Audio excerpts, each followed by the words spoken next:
Good evening, everyone. My name is Heather Cole, and I'm on the show this evening for Marcia Weeks. Welcome to the show, and please let me know that you are there. So, everyone, it has been a hot day in New York City. So, I am hoping that it has been much cooler in Barbados and wherever you are listening to. So, once again, good evening. And before we start, I must let you know that we have an action-packed program for you again this evening. And as usual, our aim is to educate the public, the general public in Barbados.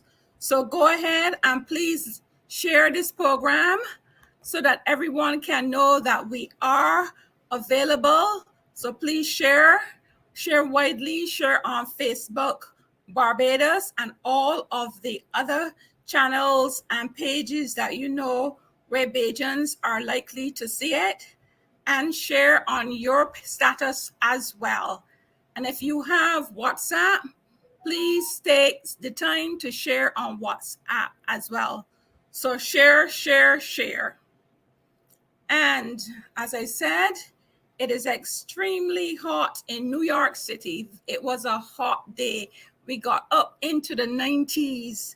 I did not even go outside to take lunch. I could not bear the heat. And it will be like this again tomorrow. So it is not good to walk around in the sun when it is so hot. You need a hat or something. And I did not have any, so I dared not venture outside. So ladies and gentlemen, share. Let us get this show on the road. But despite the heat, it is a beautiful day in New York City. Very, very beautiful. The heat is the only thing that has the day a little less nicer than it would have been. So please share the program. Let everyone know that we are on the air. And for many of you who do not know me, I am a Barbadian who is living in New York City. I've been here for quite a few years. And although I am here, I am still extremely active in terms of what is happening to Barbados. I try to keep abreast by listening to some of the online programs, and I check the newspapers daily. So I am generally in touch with what is happening in Barbados. And as you know, that is my homeland and I love it. And I want the best for all Barbadians. So that is why I have joined with the group and the committee to try to put together solutions for problems in Barbados. And as I stated before, our aim on this program is to educate the public in terms of things that they may not readily be accustomed to hearing, or they may not know, or they may have known it a long time ago and forgotten. And the show is therefore will be very, very informative to one and all. So please share. We have about 70 people who are in the program now, and I would like to have 300. So please share. Okay. And there have been several stories or several issues that are affecting Barbados right now. And the ones that were prevalent in the media was, of course, the story with the young lady whose kiosk in OISTINS was being taken away from her. That, and then we had a bigger issue which would affect all Barbadians, of the sugar industry, of the credit unions, of a group of credit unions who are trying to transform, or who intend to transform, the sugar industry to an energy industry. And that will form the bulk of tonight's presentation. However, to start, and even before I start again, welcome to the people who have just joined. We are 87 people. So those who have joined, please like, subscribe, and of course, share the program so that we can get as many people as possible in on the program. So first, before our guest comes on, I want to share a short story with you. And a while ago, I was researching my genealogy, and I went as far back as emancipation. And I found out that I was descended from a man named Job Sargent, and the Sargents are originated from St. Philip. And I stopped there and I did not go any further. But I think it was about 2 or so months ago, someone put it on Facebook, and it was Bobby Morris that he searched every document that he was looking through on the internet. I guess he was looking all over the place, online and physically, and he could not find Richard Sargent in Barbados who fit the demographics of the person who was involved in the 1816 riots. And it was at that time that it struck a chord with me. I said to myself, Sargent, is he related to my father? Because my father's name was Chesterfield Sargent. He's now deceased. So I decided that I would search on familysearch.org to find Richard Sargent. And I did find Richard Sargent, and his father was a man named Moses Sargent. And I tried to, so we had Job being my great grandmother's grandfather. He was Job. And then we had this other man named Moses Sargent. And I found that Moses Sargent had a son, and his son was Richard Sargent. And I believe that is the Sargent that Bobby Morris was looking for. So of course I contacted him and I told him that, yes, I found this man. And the reason why I am almost positive that it was that Richard Sargent was because both his mother and his father were listed as mulattoes in 1785 when they were baptized.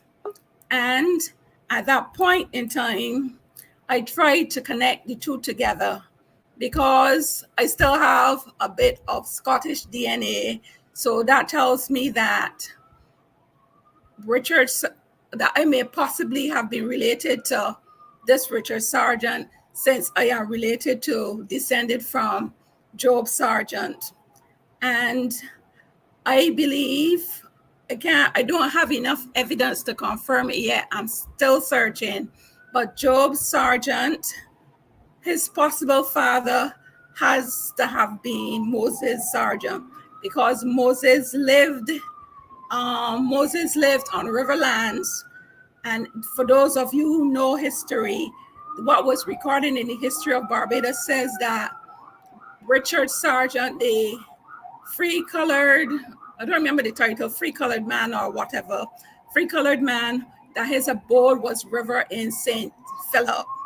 And Job, my ancestor, he lived on Maps plantation or Maps land. However, Moses was married. Moses had a wife. And I believe that Moses' wife, although Moses was married, he still had this other son from this slave woman. So, and they were both mulattoes. But the reason I'm telling you this story is that a few weeks ago, when we first started this program, Lynette Eastman had made the remark. She had asked if I have two personalities. And I said to myself, at first I was going to say no. Then I said yes, because on my mother's side, I would say that I have part of her personality. I'm relatively quiet. But when it comes to my father's side of the family, it's a completely different matter. And I had always wondered why my father was the way he was, because in my opinion, he was a rebel. And he must have gotten it from somewhere, because his mother was a rebel too. So we must have come down from some rebel. So the crux of the matter is that the Moses Sargent, the Richard Sargent that was mentioned in the riots that occurred in Barbados is in 1816. I believe that we are related, and whatever it was that was passed down, that militant attitude or whatever it is, it has come down and passed down into me. Other than that, I don't have an explanation, but in my heart, I believe that is true, because I was told that my grandmother's great-grandfather, who was Job Sargent, that he used to walk around with a big stick and he used to beat people. So, and why I'm making the reference to this is that our stories, the stories of our families, have been lost through time, and the history in Barbados is not accurate because it does not state what happened to our families. So in a way, it has erased that the stigma that it has created a stigma that we are docile people, and we are docile because we do not know our stories, because history did not record them. So I will continue to pursue my research and hope that I can paint a clearer picture of all who were involved, especially in the riots. And I want to challenge everybody to do the same, to get to know their family stories, because that is a mistruth, that we are a docile people. The past has been hidden from us. And that is my little story for tonight. And with that, we now have 128 people. I'm so pleased. So can you continue sharing and like and subscribe to the program? And it is at this point that I'm going to welcome my guests. And I have Caswell Franklyn, and Marcia calls him the General. And I also have Kemar Stuart online. And tonight we are going to delve into our main topic on the area of the credit unions pursuing the sugar, trying to take over the sugar industry so that they can transition it into an energy industry. And I did hear a little of yesterday's, or was it day before's program, when Caswell was speaking. And I'm wondering that since then, there have been, I think, one or two persons spoke up and said some things in the newspaper. And Caswell, good night. And do you have anything to update and tell us generally to inform the public of Barbados? The stage is yours.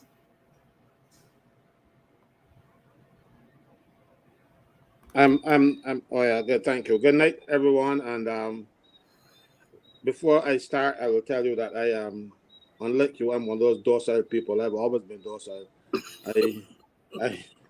I take pride in it. You would like you wouldn't want to see me when I'm angry. All right then. So therefore, you're not docile. So I always would maintain the right docile composure until such time. Anyhow, good night. We want to talk about credit unions in the beginning. Let me say from the outset that I have no difficulty with people who look like me owning the means to generate power in Barbados. I think it's long overdue.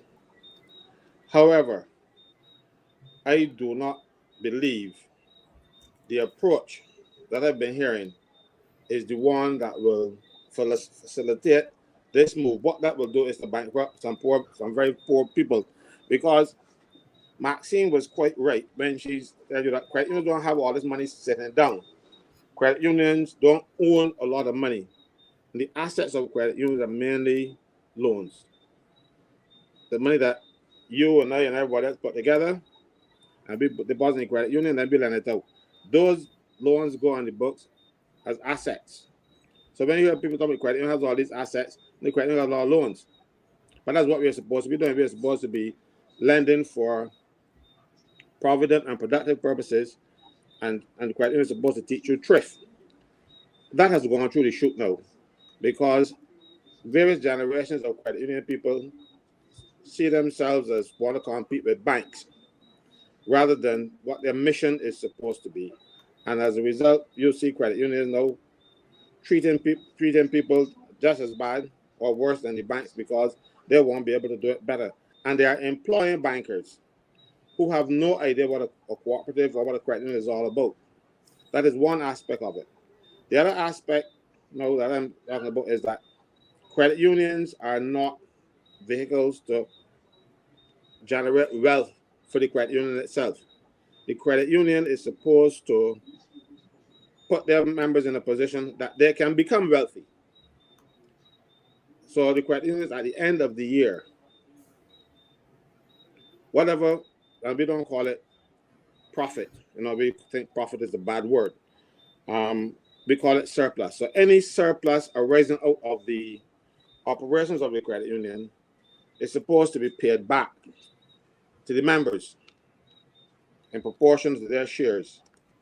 Mind you, they take out 25%, I think, of the surplus and put it in a statutory reserve in case you got bad debts or whatever, that you have to write them off with that amount of money.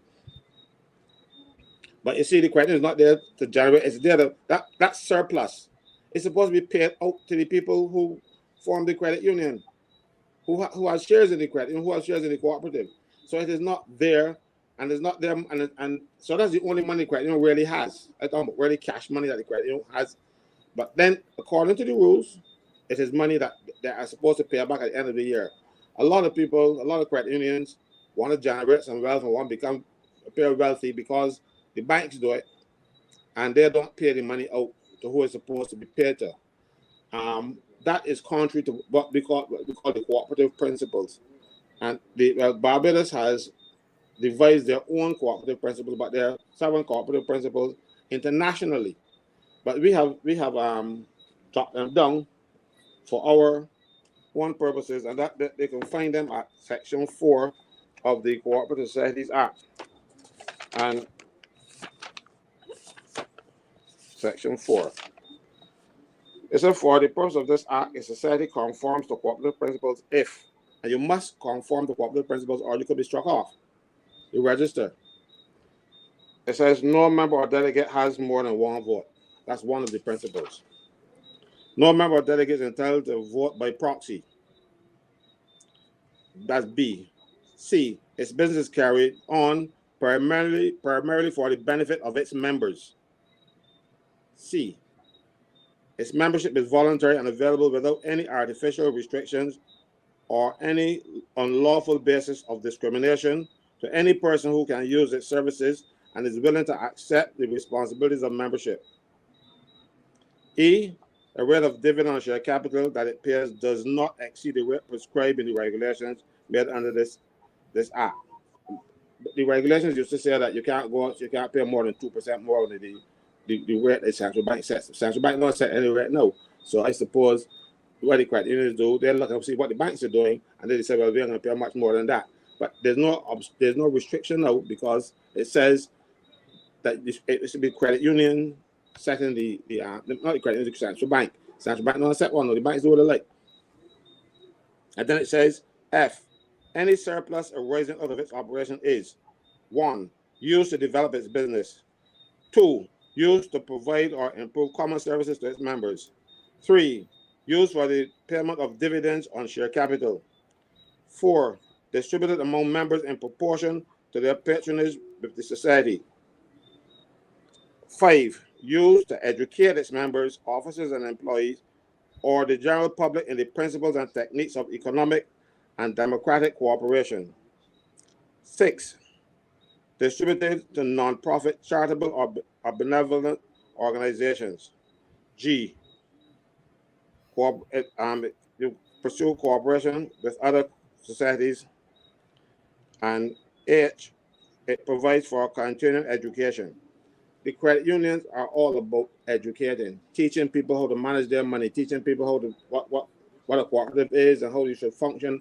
Because if you look in the Caribbean, Dominica, almost everybody in Dominica is in the credit union, and Dominica has more cooperatives per capita than anybody else in the world, because it is a very useful business model if you know what you're doing and if you don't become greedy and try to go and delve into things that don't concern you. a credit union or a cooperative, because a credit union is a cooperative. It is a financial cooperative. We have other cooperatives who can, farmers cooperative, taxis co-ops, any business can be run by a cooperative. That's why I'm concerned that this attempt, we're talking about the cooperative will form a company. That's a contradiction of terms. Credit unions can, cooperatives can manage any business, right? So you don't establish, the credit union don't establish a business to do its business. That don't make sense. But unfortunately, what happens? Credit unions in Barbados have tried to go around the law and establish businesses. Like we have credit unions now owning companies in Barbados, companies that are doing things that the credit union are forbidden to do by law. So you establish a wholly owned subsidiary and call it a company, and then do what the credit unions by law are not supposed to do. Like for instance, credit unions are not supposed to be involved as agents for any insurance company unless it is an insurance cooperative. But no, we have companies, credit unions, that form companies and call themselves so-and-so agent for some company. We also cannot hold real estate for more than 5 years unless it is to provide the real estate is your headquarters. Any other real estate you must get rid of. Like suppose you have a person who pledged their land as a security for a loan and they do not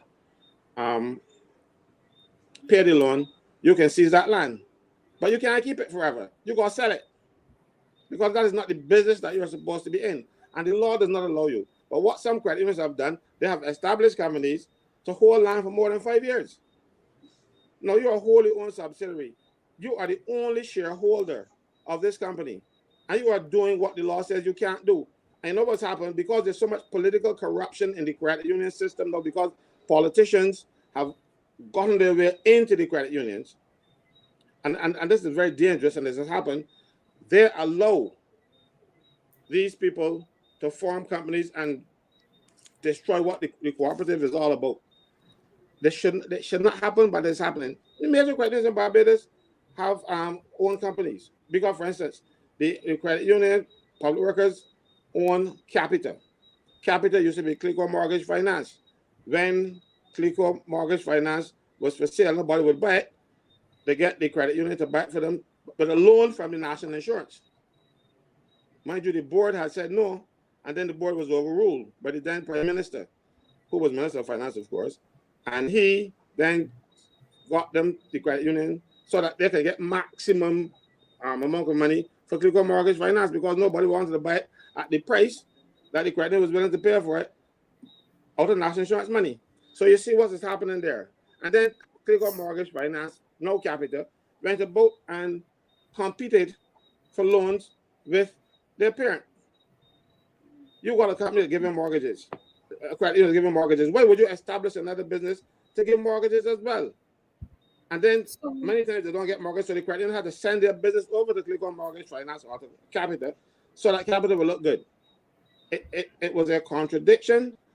It still is a contradiction, and up to now. But the FSC, unfortunately, when they were established, they didn't have anybody or nothing but credit unions there. So the people were new and they got tricked. I see. I have a question in that area. So can a credit union own another credit union that is doing a particular business, since the general credit union can't do it? A credit union can't own a credit union. If you're going to have a credit union or a cooperative, is owned by the members. So stop. Right. Mm-hmm. They don't own, their credit unions don't own anything. Credit unions don't own anything else. Because in order for a cooperative to function, you would have to be functioning. So the only things that credit unions own might be a secondary co-op or tertiary thing. Like for instance, they can own the Cooperative and Credit Union League. This is which people call it an umbrella body, but it is not. It is a cooperative of cooperatives. And what they should be doing is to providing the services that it would be difficult for the credit unions to provide on their own, like the training that you have, credit union want to do training, but you want everybody to have the same training. So you put money in the league to do the training, but the league has gotten away from what a league's supposed to be doing. League should do shared services for the things that, like for instance, credit unions, small credit unions might be able to own ATMs, but you will have ATMs, so the league should own them. So the credit unions that form part of the league would be able to have access to these things. But the credit union league in Barbados has decided that they're supposed to be getting involved in business and doing things that don't concern them. I am not opposed to people getting business and things, but do it with your own money. Okay. If you look at the rules for credit unions in Barbados, if you look at the rules for investing, those rules were an amendment to the act some years ago. I can't remember the year. I can probably find it for you. Section 196. You are not allowed to invest in anything, any business, any companies, unless these companies have been paying a dividend for over a 5-year period. So you just can't come, like for instance, this company that they want to establish, ask the credit unions to contribute to. That company would have to have been in business for 5 years and given a dividend for those 5 years, and it must be on the stock exchange. So the credit unions cannot invest in that company that will take over the thing because the law says they can't. Mind you, what can happen? These politicians can change the law. They change it for the national insurance. They make the minister responsible. The minister responsible, no responsible for the national insurance fund, and they claim it was a mistake. But we've been through that already, so I'm not going to go through it again. But these are the things that credit unions can put their money. The funds of a society, including the reserve, may A, be deposited, 1, in a bank registered under the Financial Institutions Act, 2, a registered society under this act, or B, be invested in securities issued by the government of Barbados. 2, securities, the payment of interest on which is guaranteed by the government of Barbados. 3, subject to subsection 2, securities issued in Barbados by a company incorporated in Barbados and listed by the Barbados Stock Exchange if the company has paid a dividend on its shares for the preceding 5 consecutive years. 4, subject to subsection 2, securities issued in a member state of the Caribbean Community by a company incorporated in that member state and listed by the stock exchange of a member state of the community if the company has paid a dividend on its shares for the preceding 5 consecutive years. And then it goes on to say 5, subject to subsection 2, securities issued in a member state of the Caribbean Community by a credit union that is registered in a member state of the Caribbean Community in accordance with the laws of that state. And it goes on, real estate, but subject to the provisions of section 196, where the society is a credit union. 196 here just says that you got to let them go in 5 years. And then it says 7, subject to subsection 2, any other manner approved by the registrar. The registrar has not been replaced by the Financial Services Commission. Subsection 2 then says the investments referred to in subparagraphs 3, 4, and 5 of subsection 1 shall not exceed 10% of the statutory reserve of any credit union. So what they are saying to you is that 25% I told you about earlier on your surplus that goes into this statutory reserve. That is, and you can't spend more than 10% of that. And some credit unions is just a couple of $1 million. There is no way that a credit union can legally delve into these things, even if the members want to, or they would have to seduce the Financial Service Commission to act in a manner inconsistent with what a credit union is all about to approve, to bypass the rules, because they can do that. And they have done it on one occasion to the credit union's detriment. I have another question. Why does it seem someone had raised an issue here in the chat about the credit unions operating as basically as banks because it was difficult to get a loan in a credit union now? Is there a reason that you can perceive for that? The reason for that is that the credit unions have started to imitate banks. The first, you see, but the credit unions have grown too big, and as a matter of fact, some credit unions are supposed to have a common bond. What that is that, let's suppose you work in this particular area, certain industry. Like, for instance, public workers credit union, that was supposed to be dealing with public workers. But over the years, they take on the family, then they take on anybody who breathes in Barbados. You know what I mean? And so that has changed. There's no bond, no common bond anymore. That's the first thing that I've done. That because they wanted to grow and grow and grow and grow and get rich like banks. So they entice other people to come. You have church credit unions who you have to be a member of that church. You know, credit unions are not intended. Even in some countries, credit union membership cannot be more than 500 or so in a particular credit union. We don't advertise that, because if you get more than 500, you start another credit union. Okay. But we try to do what the banks do, and we are not doing it well. And because if you know people who are in your area, your group, you know that they're good people, you know you can lend them money. So character loans are the first set of loans that you can get from a credit union, because the people know that you're a good person. But if fellas just walk off the street and say, I want to have an account here, you don't know nothing about him, so you can't give him a character loan. So that's one of the reasons why you can't get a credit union to give you a loan, because in the old days, people, I'll give an example.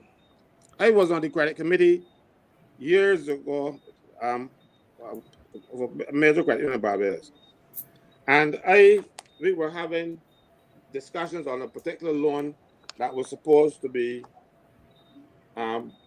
refused, because it came up for refusal, because the staff themselves cannot refuse a loan. No staff member of the credit union can tell you no, you can't get a loan. They can give you a loan, because some of them have limits and they can give you a loan.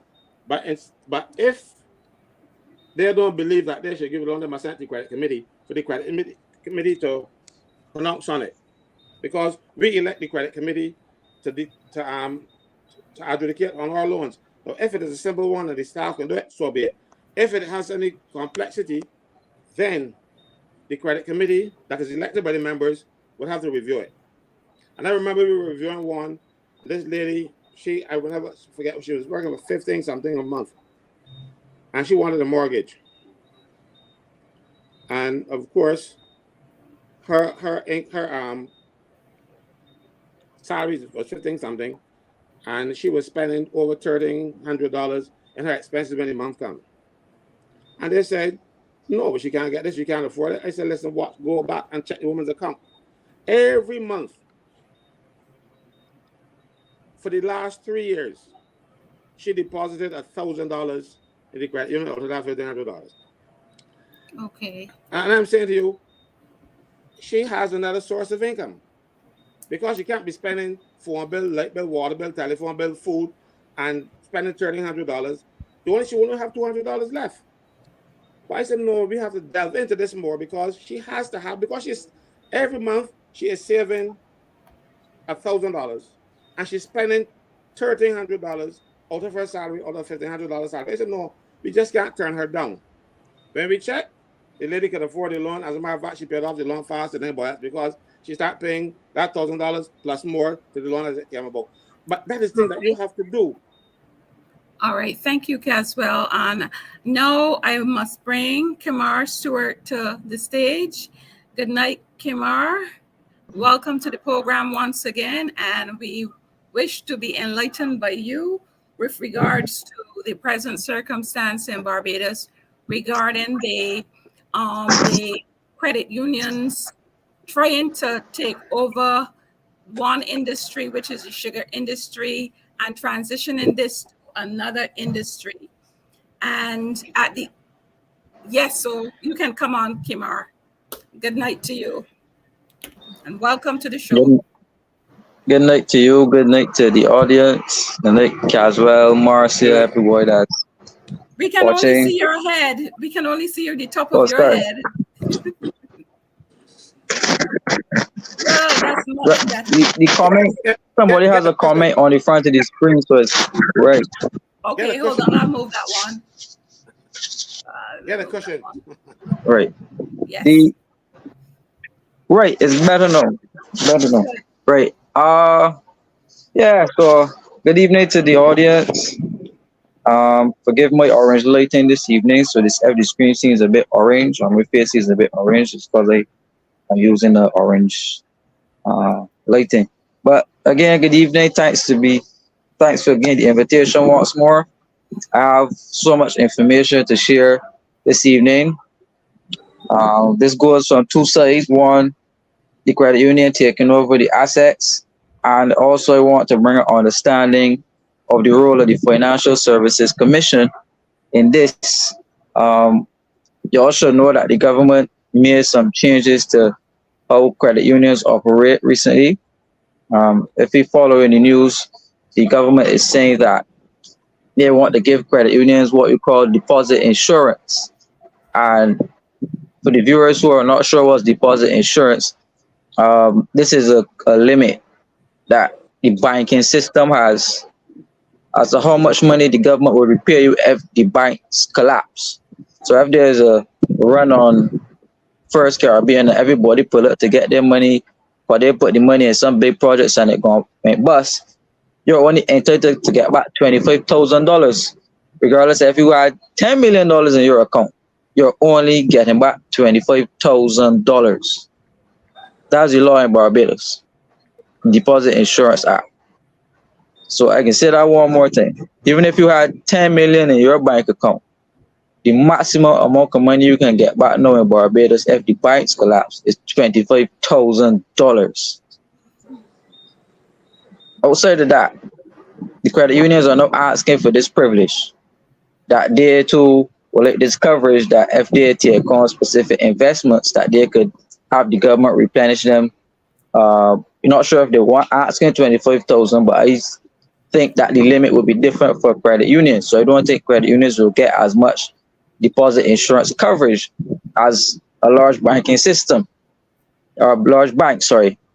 So with the credit unions seeking this new appetite for investments, credit unions don't really invest in real estate that much.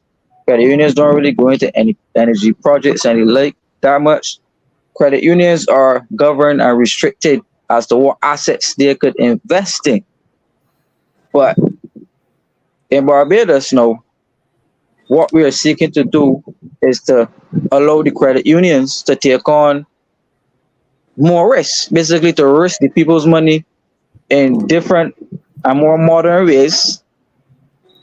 And they're now asking the governments to be able to bail them out if they run into any trouble. Now, credit unions can't operate just like that. They have regulations, but the government has been changing some of the regulations that are allowing the credit unions to behave like banks. So let's look at this project, this energy project. We have them saying that they're going to buy out all of these plantations. The reason why the plantations were sold in the first place is where the government took them over, is that they went bankrupt. All of the plantations that are under the management of the BAMC, all of them bankrupt. They have bad loans on all of them. So our government, one of our previous governments, actually bought over the bad debt from these plantations and bought some of the factories and the like. But the project did not take off as conceptualized and planned.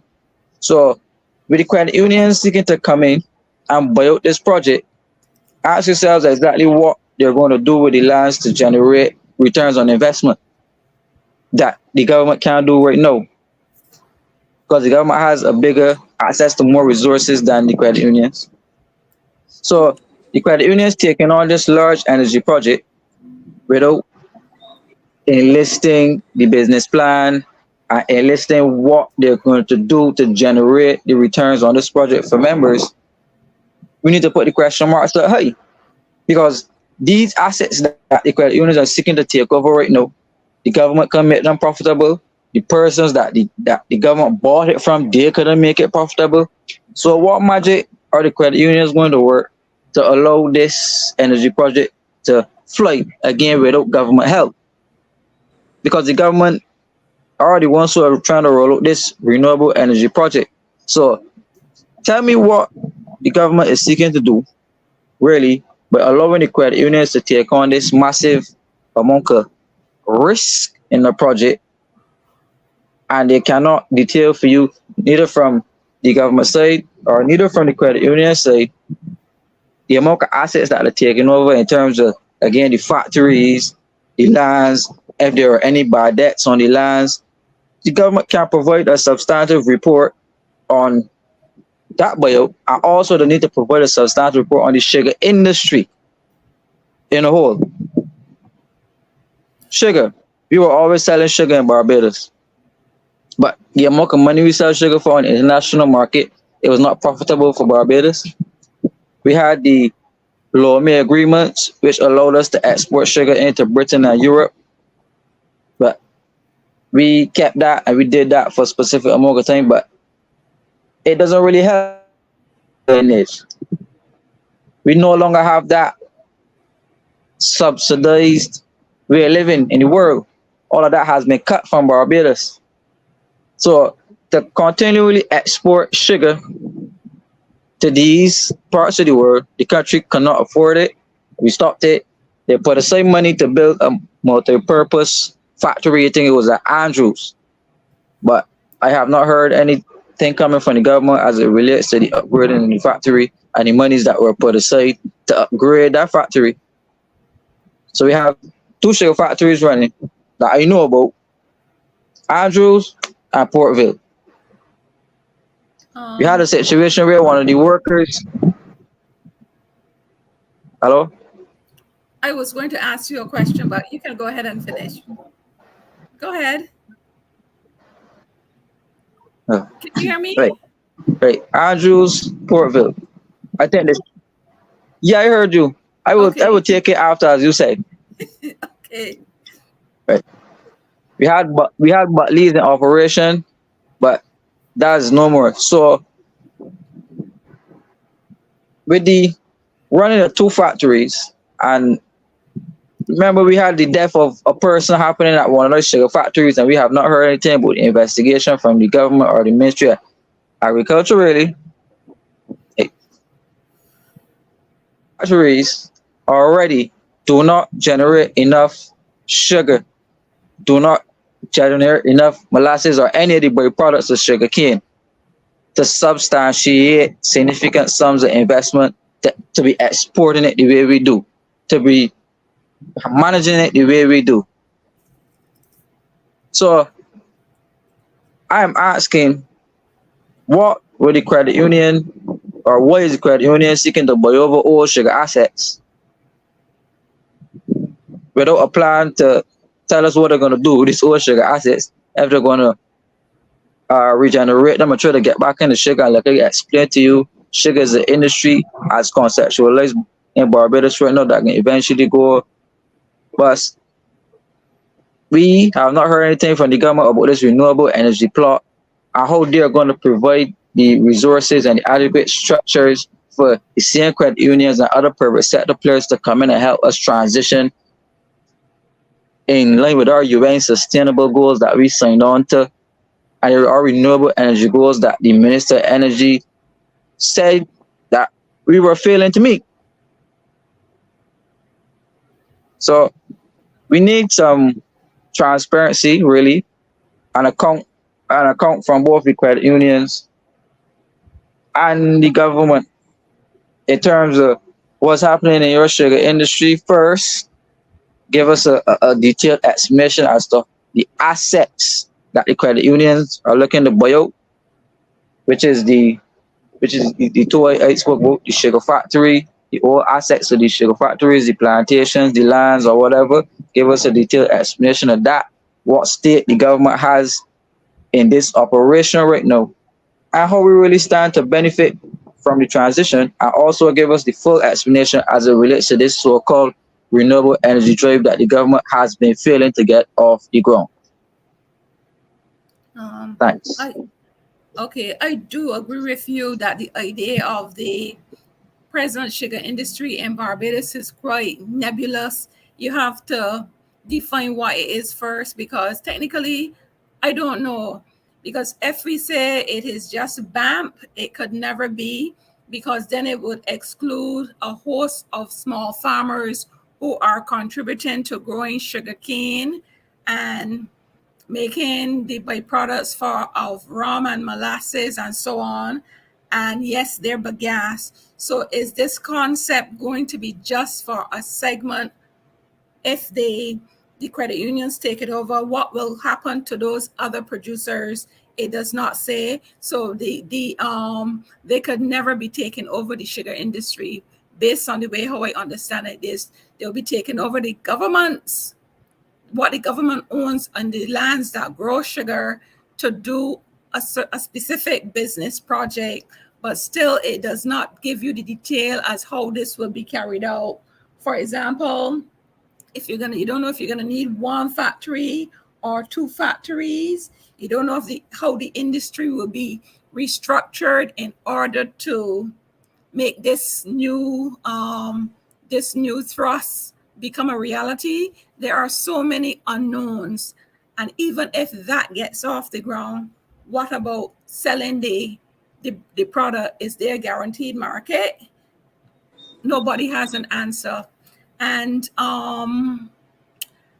at this point in time, Maxine, McClean, I want to welcome you to the show, and you can come on in and give us your most recent perspectives of what is going on with this prospective new industry development. Thank you very much, and good evening to everybody. But before I get there, because I'll tell you the truth, I've spoken a bit on this program and before, and based on what Kemar is saying, until I can see a prospectus, it really does not. I'm not going to speculate anymore, because any serious investor needs to know what he or she is investing in. And if it's an institutional investor, that is even more important. I think what's important for me is that as I listen to this debate, there are a lot of things being said about the credit union that people don't understand or are misrepresenting or need some clarification. So before I even get there, I just want to respond. And I spoke to this on Monday, but I'll say it again because I think Mr. Mitchell had a thing about $1 billion in assets. Let me say it to Barbadians, and Caswell is laughing because Caswell knows what I'm going to say. And I premise this, I preface this by saying that I've spent 40 years actively in the credit union movement, 40. When I was around, Caswell was around with black hair instead of gray hair. I still got to black. But you see, I'm trying to get mine like yours, and mine wouldn't turn. People think that I diamond. But anyhow, we're not talking about that tonight. But in all seriousness, first of all, like any other financial institution or bank, an asset of the credit union, which is a financial institution, is its portfolio primarily of loans. It is not dollars sitting anywhere. The deposits that you and I and all the 200,000 plus accounts in the credit unions in Barbados, those deposits are actually liabilities. That is what they owe to us. And that's what we need to understand. So when people say, I will say this again because I cited it on Monday, talking to one of my beach buddies last week after this matter came up. Gentleman came in the water and he said, man, I see the credit union awash with money. They got $3 billion in assets.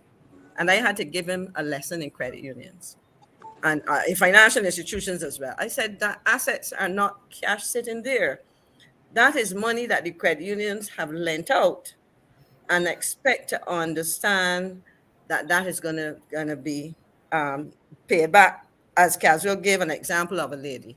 So assets are not cash. Now, I am going to speak again, and this is something we have to be careful. Somebody, Jeannie, is saying here, as a credit union member, I was not informed that our money will be used. No credit union has confirmed that they have agreed to anything. And that is where, you see, because, and I think it's important to stress this, and I say this against the background of people picking up the phone and calling persons like Caswell and myself and asking us, should I take my money out of the credit union? And I say absolutely not. Before a credit union can invest, it has to abide according to those regulations that Caswell read out faithfully to us before, and he did again this evening. There is a proviso in there that in addition to what is legislated in terms of investments, the individual credit unions can, with the members' approval, approach the regulator, who used to be the registrar of Cooperative, which now is the Financial Services Commission, to say, we want permission to invest in something else. And they will have to look very carefully to make sure that the operations are in no way jeopardized. So I will say this now. I do not anticipate that any credit union of the 30-something credit unions in Barbados will be given permission under the regular approaches to administering the regulations, the legislation under which we operate, will give permission to an institution, and any of the credit unions as an institutional investor, to put any large monies there. As Caswell said, I don't know what may happen in terms of trying to legislate something else. And what I would say is to those 200,000 account holders, be vigilant and keep your credit union officials, your volunteer board and so on, and managers' feet to the fire. So that is the first thing. So I don't think people should start panicking. The other thing is, no, I want, before I go on to talk about this, because I think understanding what a credit union is, what it can do, and how it can do it is so important to appreciating what under the current rules is not possible. And I want to touch on something quickly. And I think, Kemar, you were a bit off when you spoke of deposit insurance. Deposit insurance is simply an arrangement where a percentage of a member's deposit is insured to guarantee if that credit union runs into trouble, they get it back. But don't say, because again, you start to panic people. Don't say that this is all you will get back. That's not true. And I will say this, and I remember Caswell knows my brother who has been, in fact, who got me into the, but that's for banks, Maxine. The maximum insurable amount for banks is 25,000. No, understand. I'm not talking about the amount. I'm talking about what is insured. You're saying that is what you would get, but that is what you are guaranteed. That is what is insured should there be a failure. The other way to look at it is to say, and this is why credit unions have been saying that they wanted to have the same thing as banks, because in the absence of insurance, if there's a problem, there's no guarantee you get back anything. But I don't want to, so you understand. It is not to say that they're going to insure it, and therefore, if something happens, you can only get, if you have $100,000 in saving, you can only get back 25,000 or whatever the insured amount is. That is not correct. However, and this is an argument that my brother always used to be made to make to credit unionists, as a credit unionist of long standing, and his passion is probably greater than mine, is that deposit insurance is fine, but proper operation of credit unions is even more important. And I think Caswell would accept this as far as I'm concerned, that it is important that we have volunteers as board of directors, supervisors, and paid managers, etc., that will run the business of the credit union in such a way as to minimize any difficulties, so that deposit insurance is important, but it is not a substitute for good administration and good management and good policy decision making and so on. So I think that is important to understand, that the deposit insurance is about ensuring a sum of money, and to ensure that something goes wrong, people are guaranteed a minimum amount, which is that deposited amount. But clearly, so it is not all you will get. Okay. And I think that is important, because you see, if we use these terms loosely, we confuse people, and I think that is important to understand. Yeah. So it is like icing on the cake, It is, and if you have financial institutions which have that benefit, we as a financial institution should have it too, and that has been the argument. But it is not to say that we're going to insure it and then make you make bad decisions, run your money into trouble, and then just give you back. In the example I give, a quarter of what you save is no, that's not what was intended. So I wanted to clarify that. The other thing that I wanted to raise in relation to a point about the credit unions imitating banks. I would link this with Caswell's notion, Caswell point about credit unions in some places being limited to 500 persons.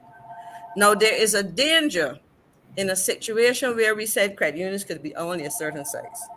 If City of Bridgetown, which is my credit union, were restricted to a certain size, it couldn't offer mortgages. So I would have to go to a commercial bank. You understand what I'm saying? If it was small, I mean, my church, St. Stephen's, has a credit union which is older than most of the very large credit unions around. And certainly, you know, Shamrock Credit Union, which is basically the first credit union in Barbados, has continued to be a relatively small credit union. The point I'm making is that the important difference between the credit union as a financial institution and a commercial bank is that it is owned by the members and controlled by the members, and it should be run in the members' interests. So, for example, on Monday when Caswell and I referred to surpluses, and all of these things are important when we start to talk about investment, but I think it is important people understand what they belong to. And so I hope people appreciate the time I'm taking to do this. The difference between that is that, unlike a bank, I was a director of 2 banks in Barbados. In fact, ironically, they were both next to my credit union. So I was president of COB at one time, at the time when I was on the board of a commercial bank next door. The difference between the commercial bank that of which I was a director and COB, where I was president and a member for the last 40 years almost, is that I own part of COB. There are shareholders who own the bank, and the decisions made by the bank were in the interest of maximizing profits for shareholders.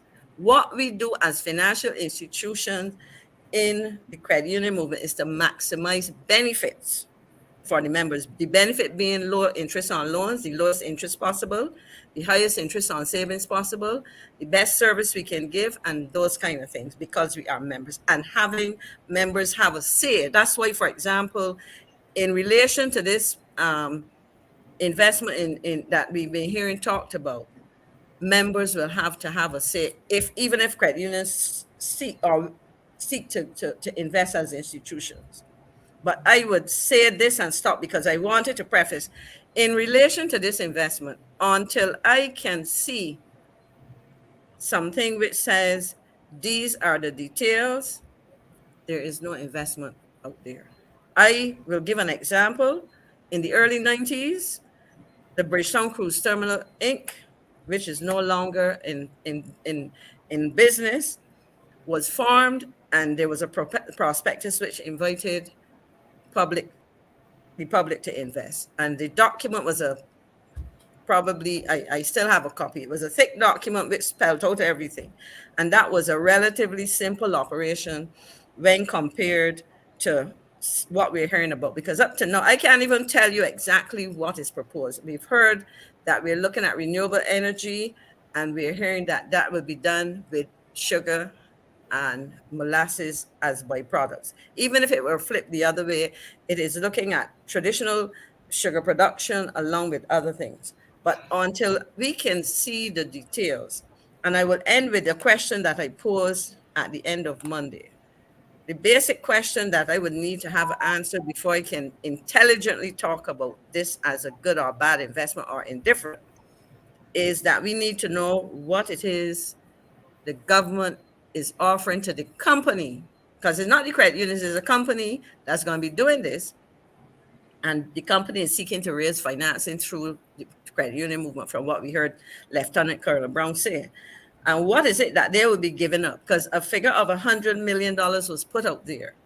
And the question is, when you mobilize $100 million, however the configuration of that mobilization, what is going to government and for what? what are you getting in return, and how does this industry roll out? It's a very complex thing, and I would say to people, the important thing at this stage is to ensure that anybody who is sitting in decision-making positions of the credit union movement in Barbados should demand that there be full disclosure and all of that. I will end by saying that as a person who has advocated Black enfranchisement for as long as I know myself, and who is a descendant of a grandfather who bought shares in the Black Star Line of Marcus Garvey, I would say that I subscribe to economic enfranchisement of Black people. What I do not advocate is people taking the resources of us and using them in ways that we don't agree. But I would certainly endorse anything that is going to effectively, economically enfranchise, meaning that if I invest money, it will grow and enhance my wealth.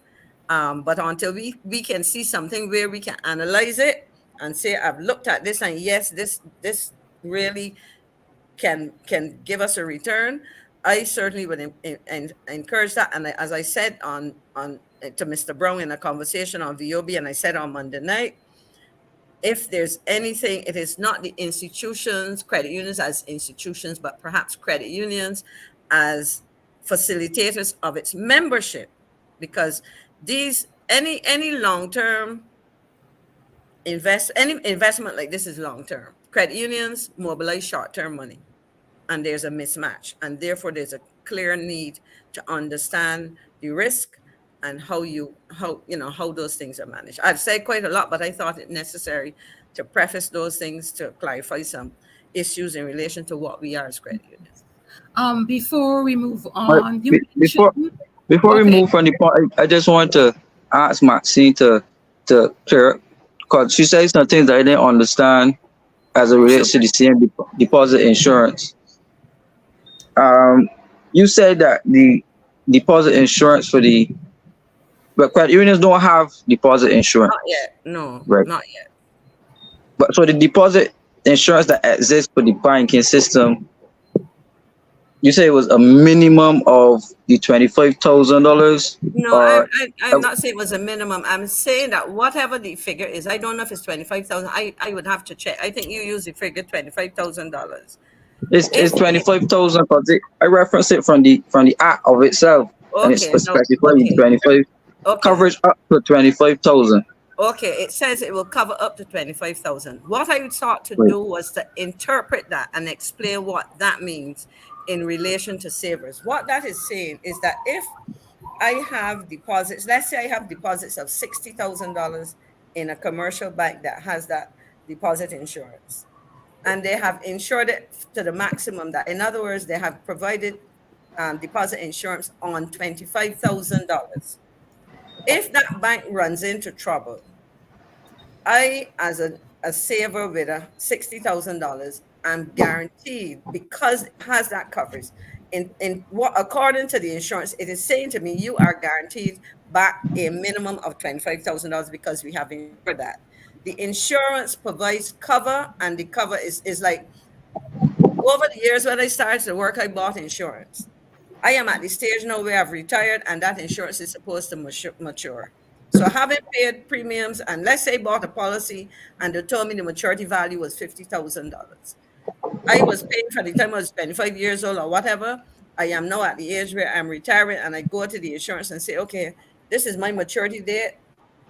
My insurance says that the value is $50,000. You're supposed to hand me at a minimum that $50,000, because that is the terms and conditions in the insurance. Similarly, with deposit insurance, you're saying that we're not guaranteeing, we're not insuring all your savings. We are insuring a percentage. So, but I'm saying to you, that is what you're guaranteed, because that's what they've insured. And the same thing should apply in the credit union. And the point I made was that, from what I understood you to have been saying, is that they will only give you back that, but they will give you back what they've insured. Right. Absence of the maximum amount of the 25. So if I understand you correctly, you would suggest a more like a sliding scale in terms of, because a person who has a bank account can have up to $10 million in savings. So no, well, I mean, you may have $10 million in one account, but somebody will Right. tell you, why would you, let's say that's all the money you have. And let me not use that. Let me use the reality of a credit union. There's some people who, well, okay, let me stick with you, the $10 million, but it is unlikely that you will get deposit insurance for $10 million. What that would say to you is that you probably, if instead of holding the 10 million in one account, you may spread it across the entire banking system in Right. terms of getting coverage, insurance coverage for your deposits.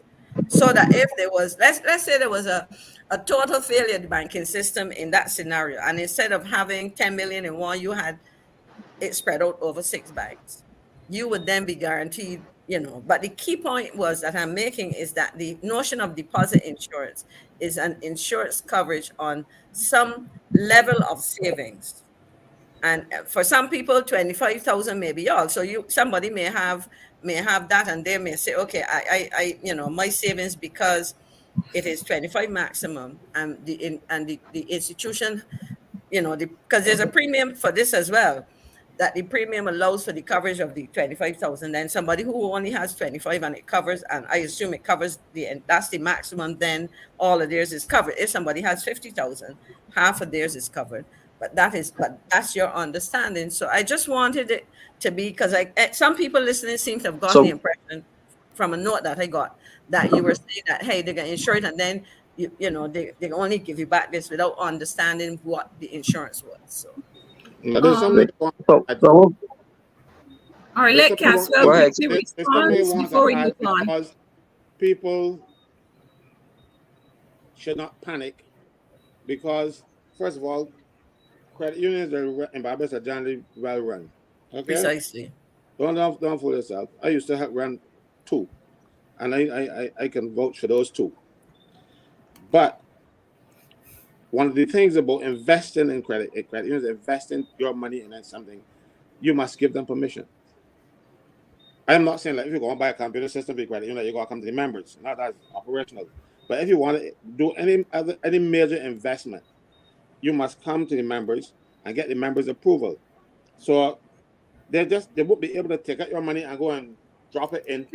Caswell, can you speak a little louder? Yeah, I'll shout. Okay, yes. What I'm saying to you is, credit unions, by design, have to approach their membership for permission to invest your money.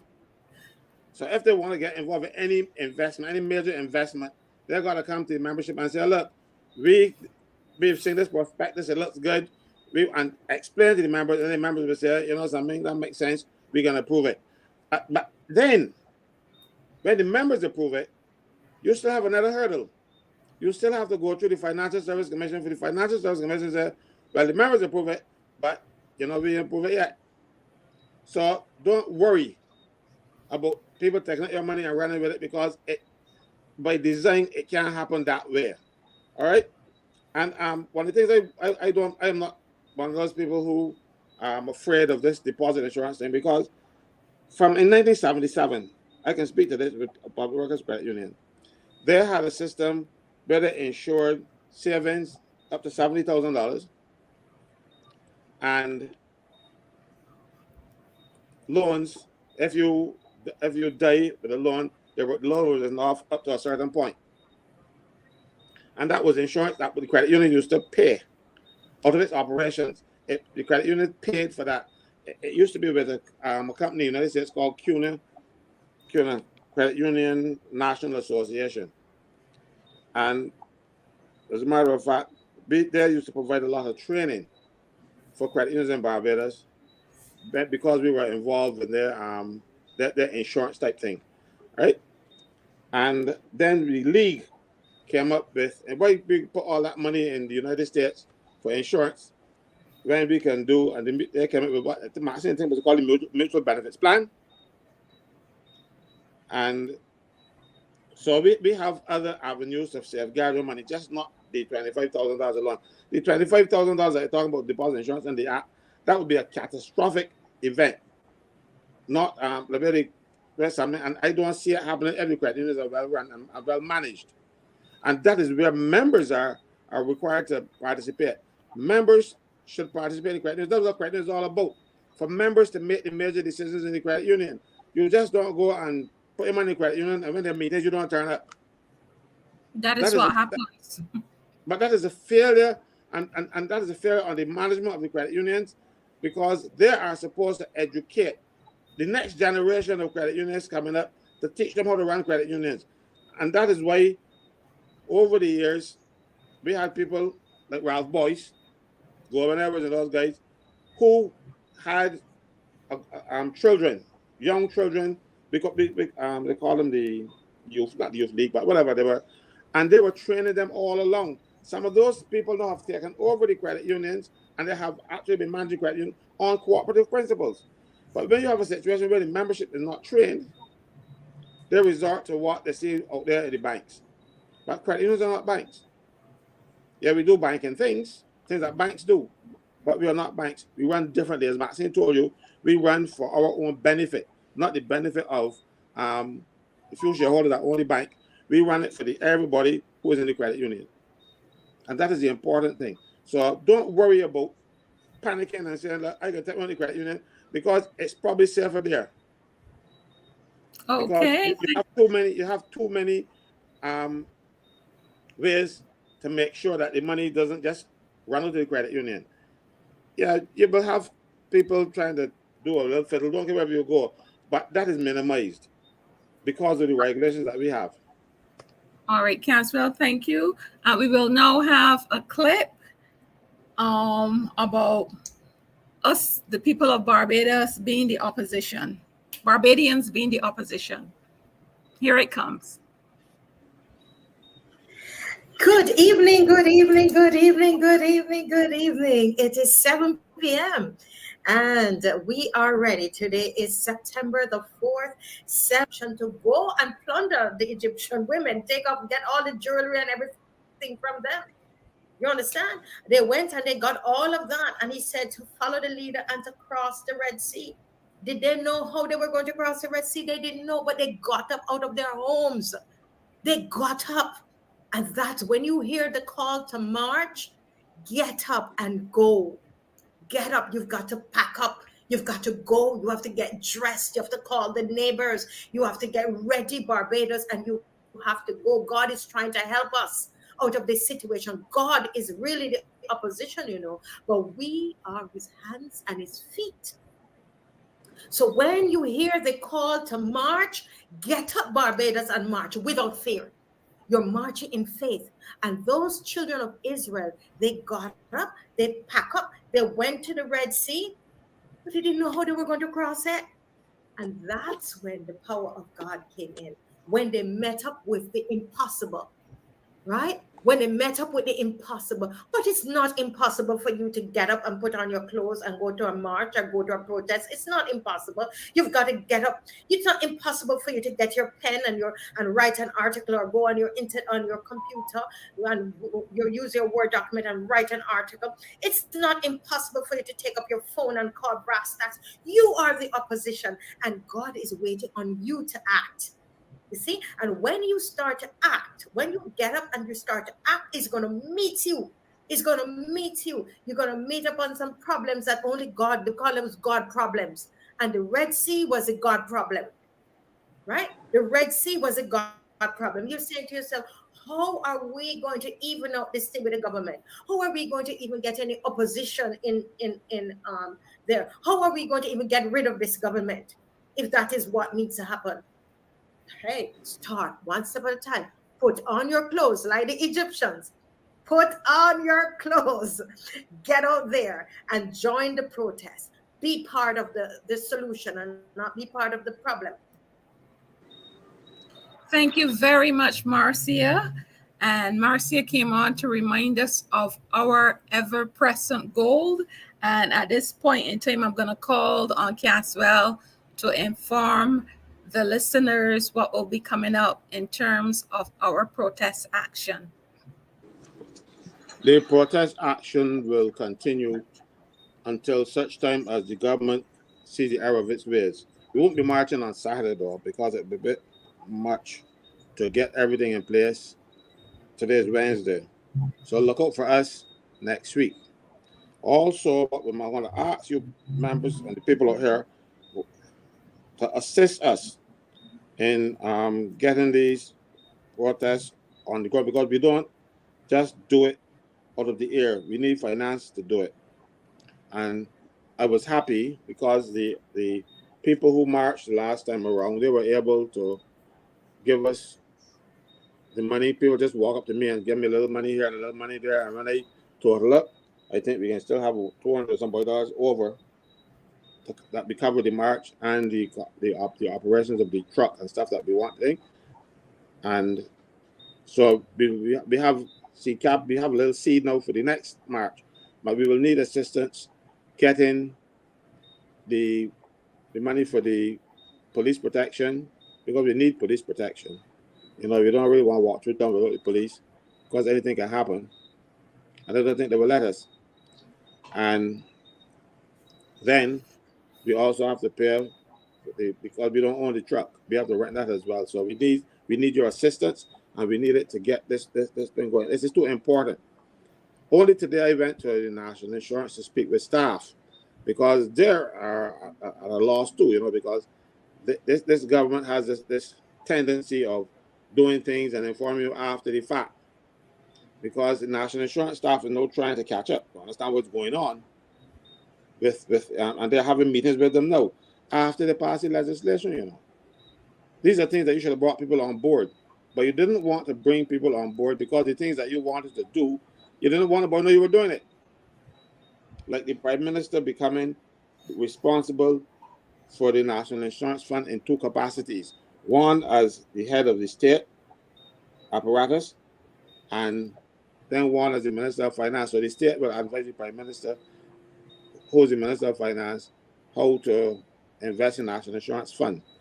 And that, even though Leslie Haynes said it was an error, it was only an error, in my opinion, because they were caught.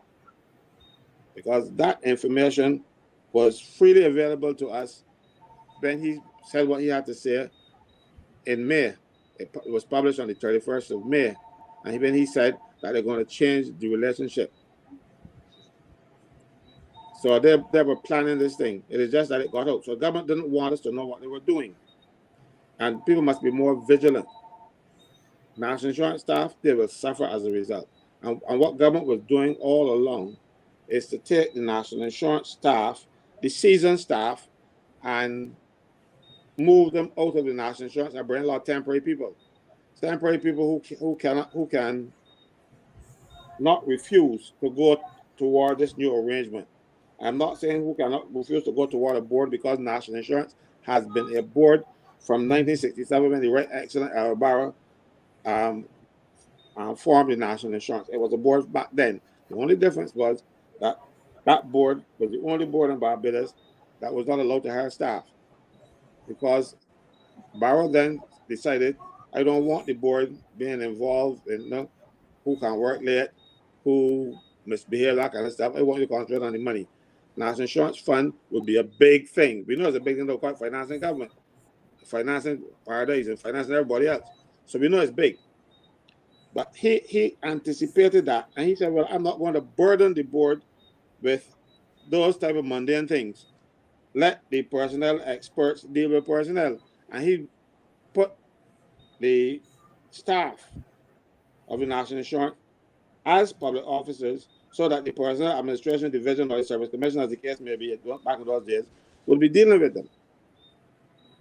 They're on doing all of that relationship. It worked well, and according to Roland Adams, because he was on Brass Tax Sunday, the Sunday after the bill in the House, and he was saying that the National Insurance staff performed creditably over the years. And my response to him was, there's Americans saying, if it ain't broke, don't fix it. So if these people were working well and doing this thing properly, why change it? If they were saying, well, we have problems and we need another model, we need to do something else. But he is saying that they had operated well all those years. So why change it? Why change it? Because the IMF says you must change it. Like the IMF now is in charge of Barbados. The IMF telling them everything to do, and without amendment,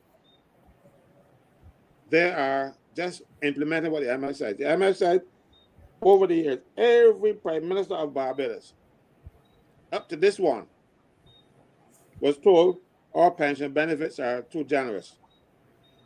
Everybody said, don't mind IMF that nonsense. They're saying we should not be able to afford free university education.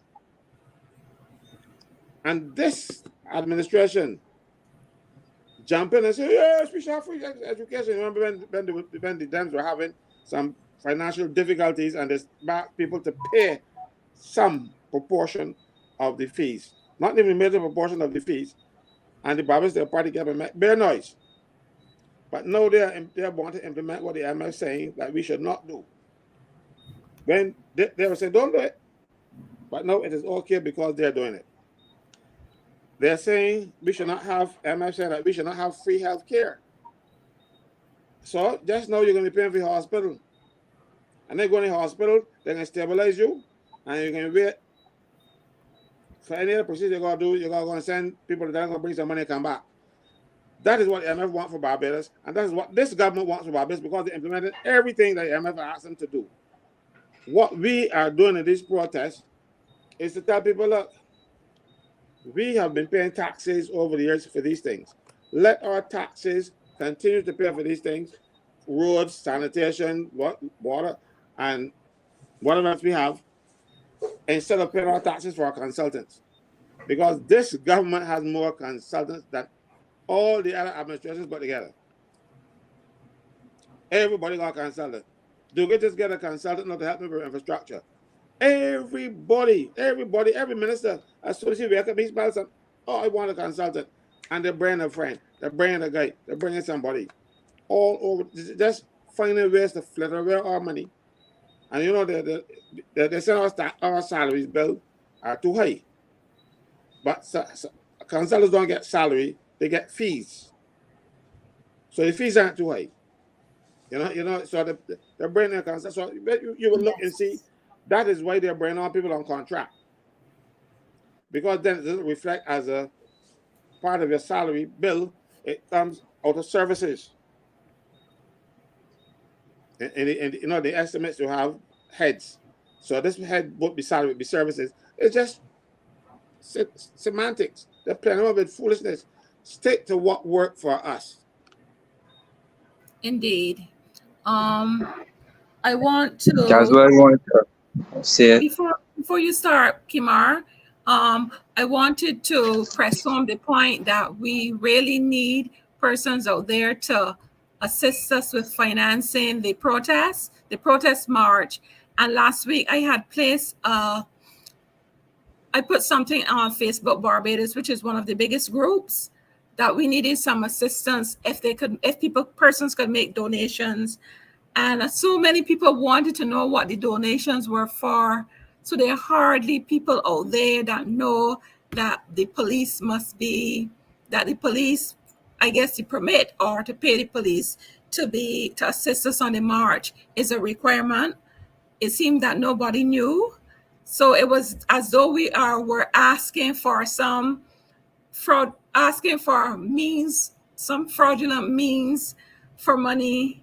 So I want everybody on the program to know that yes, there is a cost to protesting, regardless of if it is to pay the police to walk with us or for the permit that they give, that you can't just simply take it up on your own accord to go and protest. And Kemar, you can go ahead. Yes, I wanted to speak on a couple of issues that Caswell raised, but I wanted us to focus on the Financial Services Commission.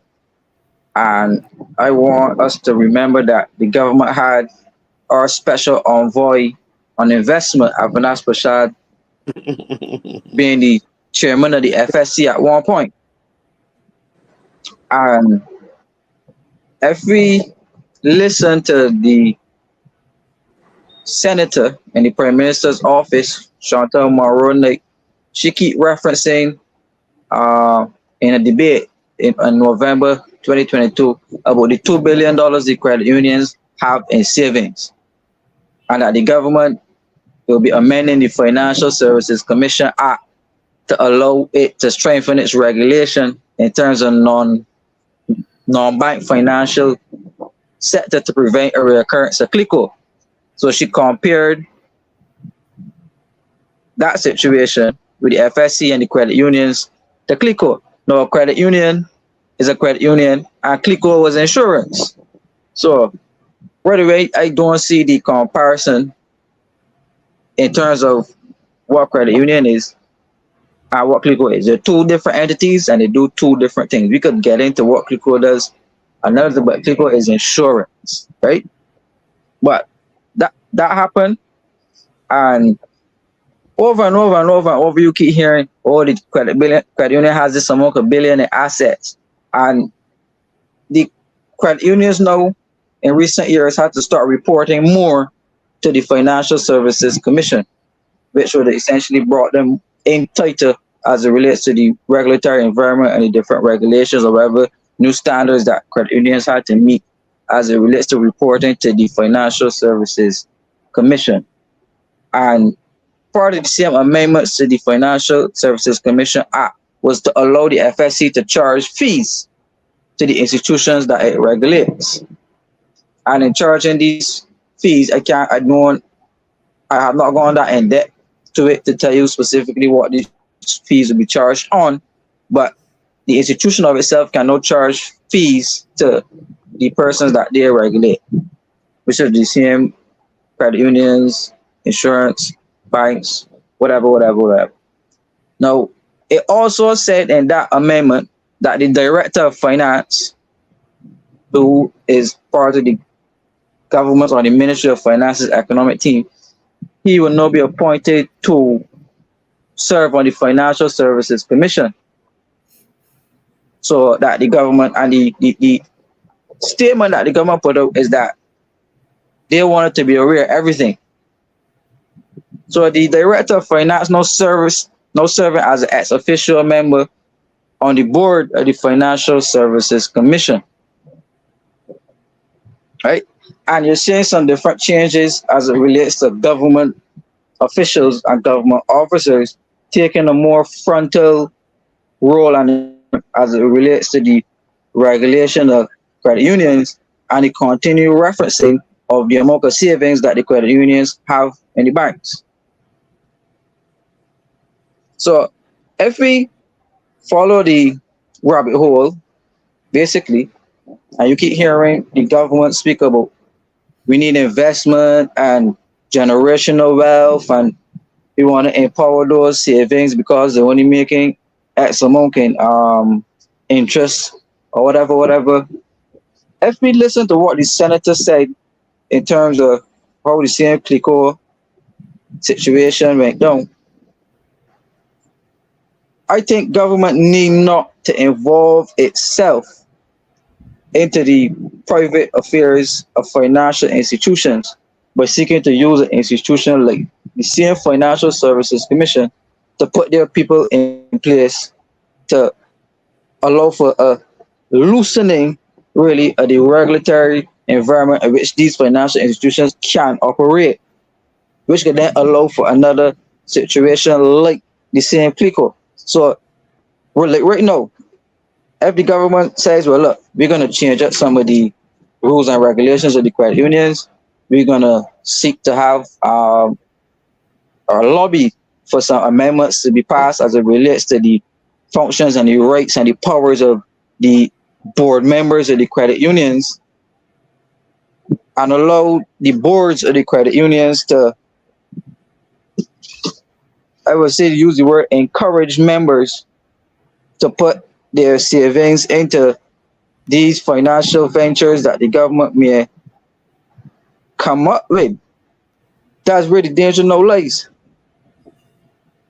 So where is just the members and functional members of civil society, you have now the government using its power have the government using its power through the Ministry of Finance and the Director of Finance and appointing people who work for the Prime Minister as the chairman of these entities or whatever, then you have a cause to be concerned where government is overreaching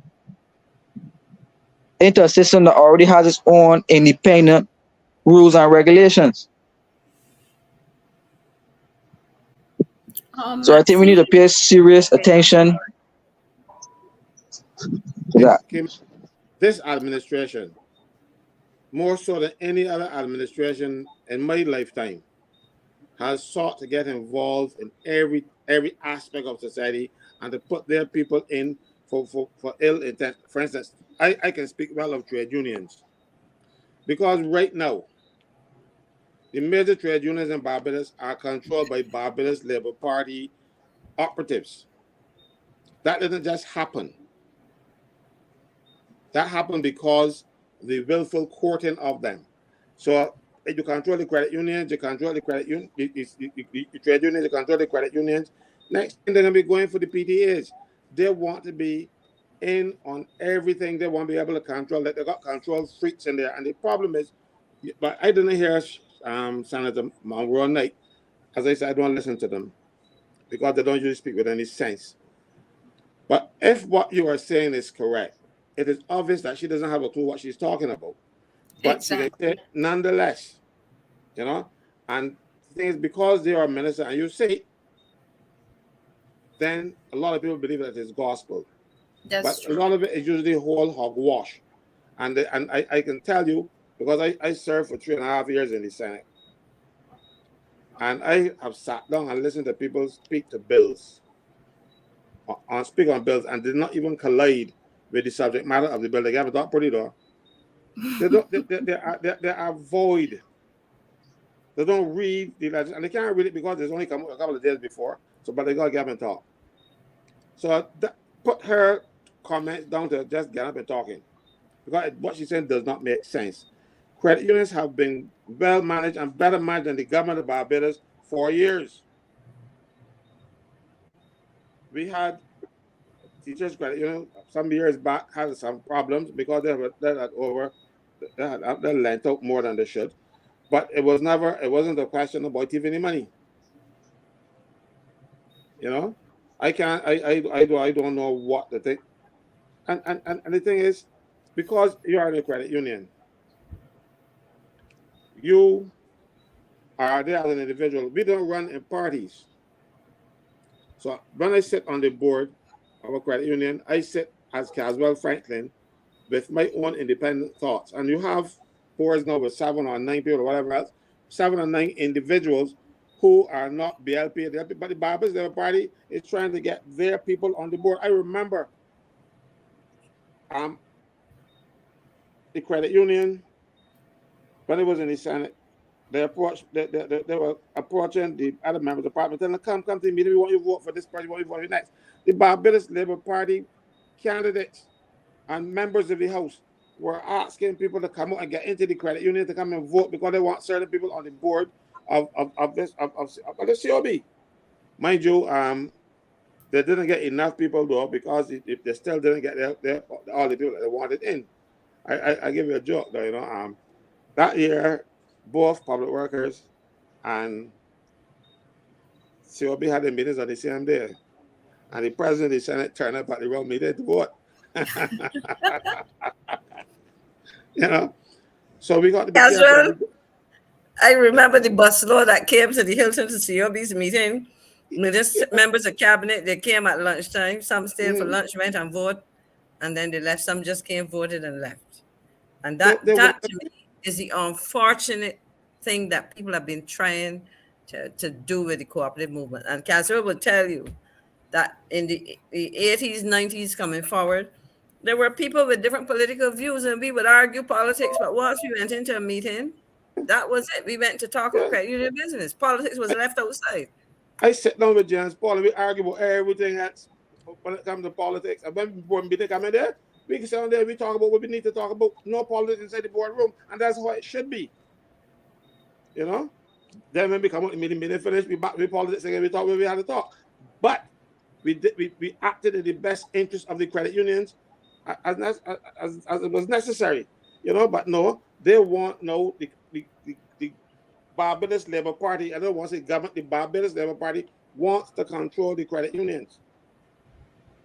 And I tell that all the BLP people in the Senate, they were telling people, oh, the meeting so you all come and vote. And that the Charlton was the president. He turned about all the workers out there. He was, and man, I understand he got me talk too. But we have to guard against that. That is why the members of the credit union, when there are meetings, they must come out and vote. Come out to vote for who they think will be able to best run the credit union. But these people are not running the country the best possible way. If they run the country best possible, they run the credit unions good. So we know their track record. So we don't keep them in the credit unions. Leave them out of the credit unions. Let the people, and I tell you, I remember when I first joined the credit union. Credit unions were small then. And we didn't have staff initially.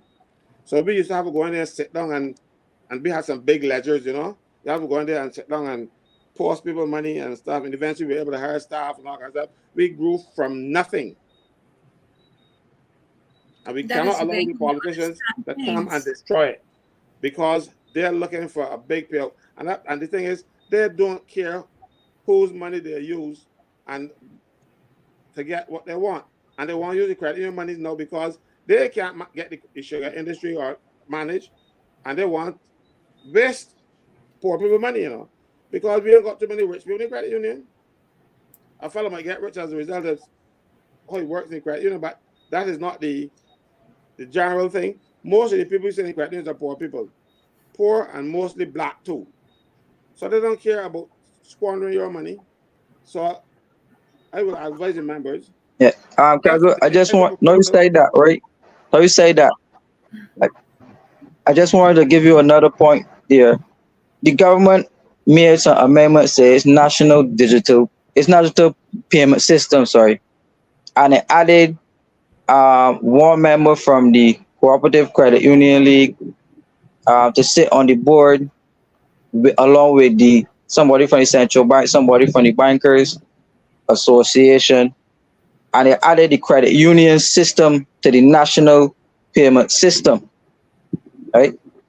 And when you look at these, I mean, these are things that were not spoken about really, right? So when you look at these different changes, where the government is maneuvering the persons who sit in positions at this level or whatever to be putting them in strategic places, right? Putting them in strategic places or whatever, giving the credit union system more, if you say quote unquote access and more freedom to move here, pending, let me just say a connection to government. Remember the credit unions were hit in the debt restructuring too. Yeah, hit hard. Remember that part, right? Hit hard. And now the credit unions the government, because they were telling the credit unions the thing, oh no, we are going to ring fence you from this thing. Not going to happen. You weren't any ring fence at all. They carry your money. Well, what $34 million? It's 34 or more $million that we got hit. And so we got to be careful because the government doesn't have any loyalty or to anybody. They just want to get their hands on money, and they don't care where they get this money from. If you see a fellow down the road with a cup in his hand, the government will take out that money out of the cup.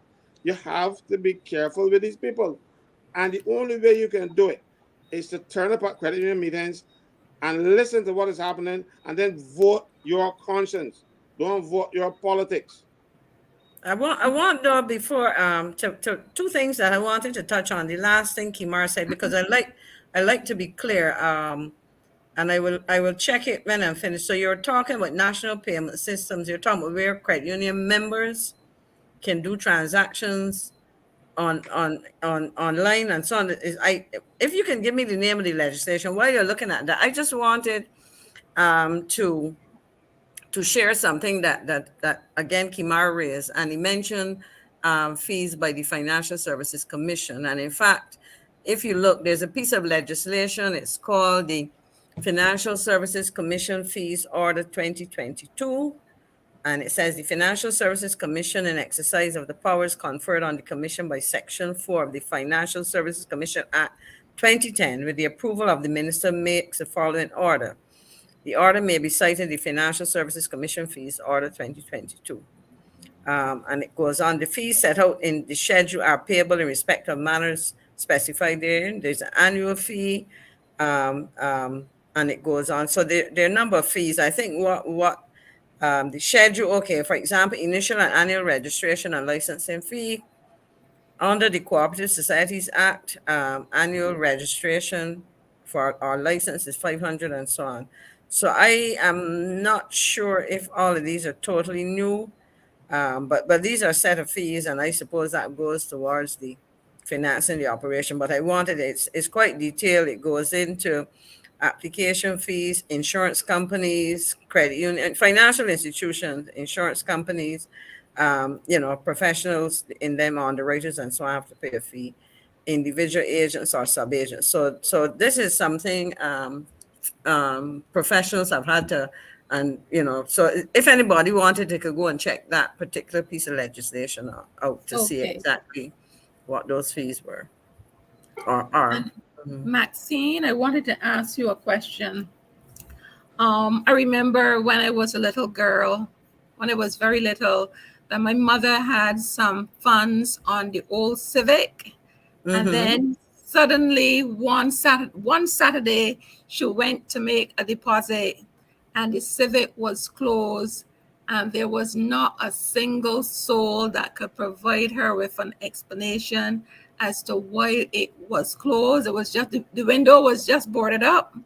And she lost every cent she had deposited. And since then, we had a situation with CLICO.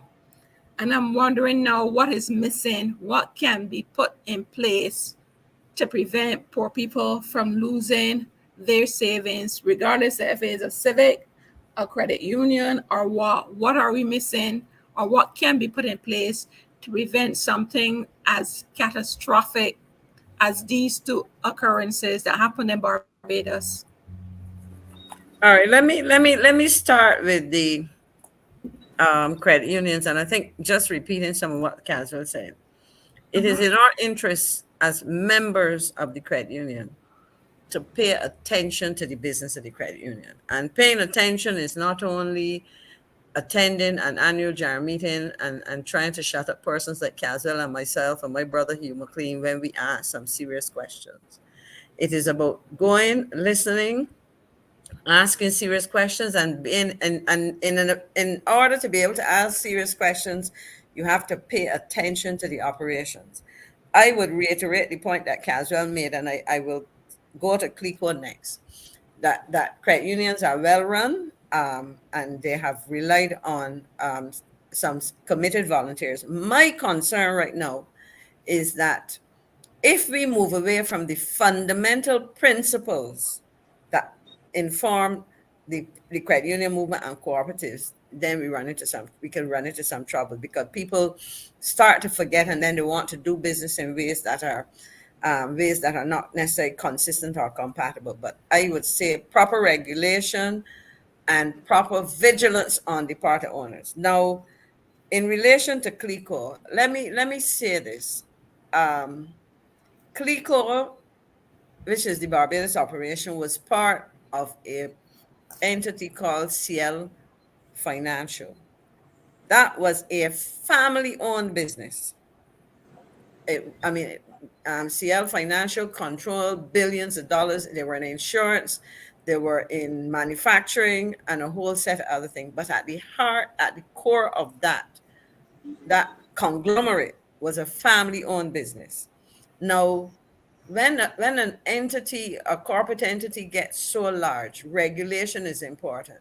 If it were a publicly owned traded company, well, in other words, let me back up and say, even though it was a family-owned business, at the heart of it and at the pinnacle of it, it invested in a number of public companies and publicly traded companies and so on. So it had interest in those.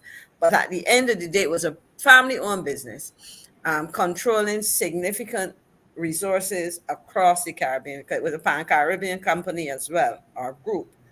Now, elements of that the regulation of that would have fallen to different companies. And I will link this to the credit union movement. The insurance industry in Barbados was overseen, because we now have the Financial Services Commission, which is an umbrella regulatory body, was the supervisor of insurance. We had the registrar of cooperatives, we had the supervisor of insurance. And Caswell, we may remember this. Part of the problem, one of the issues that came up with the CLICO was there was a particular investment instrument, an annuity fund. I try to remember the official name. Flexible, something, annuity, something. But this was supposed to be an investment for individuals. I recall, and I should have a copy somewhere among my papers, my credit union documents. I have never thrown away until very recently, where I was sifting through in the 40 years, any document that I have had for the credit union movement. And that's no lie. But I have a letter where representatives of CLICO had come to the credit union movement, including my credit union, to try to attract us investing in that particular annuity fund. Given the rules, and this is illustrative of how business is done, the credit union had to go to the registrar of cooperatives. And I don't think there's any harm calling his name. His name was Mr. Murray at the time. And he said, Bob Murray, and he wrote, and he said, no, his name was, at the time it was Mr. Murray, not that his name was Mr. Murray at the time, because he hasn't changed his name. But Mr. Murray wrote the credit unions and said, that is not an instrument for institutional investments like credit union. You do not have permission to invest in it. Okay? So part of what you're asking is, and the answer to that is, where there is regulation, the regulators have to be aware. Now, having raised that, I am sure that matter would have been drawn to the attention of the then supervisor of insurance. And it would have been drawn to the attention, I am sure, of the Minister of Finance at the time. However, across the region, people invested, I know, and again, advice was given in other jurisdictions. I will not call any countries' names, but similar advice was given to the political directorate not to invest in that particular instrument. Notwithstanding that, people did not take the advice of the regulators and went ahead and did what they did. So to answer your question, where these in relation to those things, part of what you have to do is regulation. Now, at the parent company level, of this, the regulator was in another jurisdiction. This was a Trinidadian company. So I always said to people in discussions about this, that one of the lessons learned is that where you have a company that is growing so large, you perhaps have to identify, and where at the center of it is a family-run business, which is a private company, because the demands or the requirements on a publicly traded company versus a private, closely held company are very different.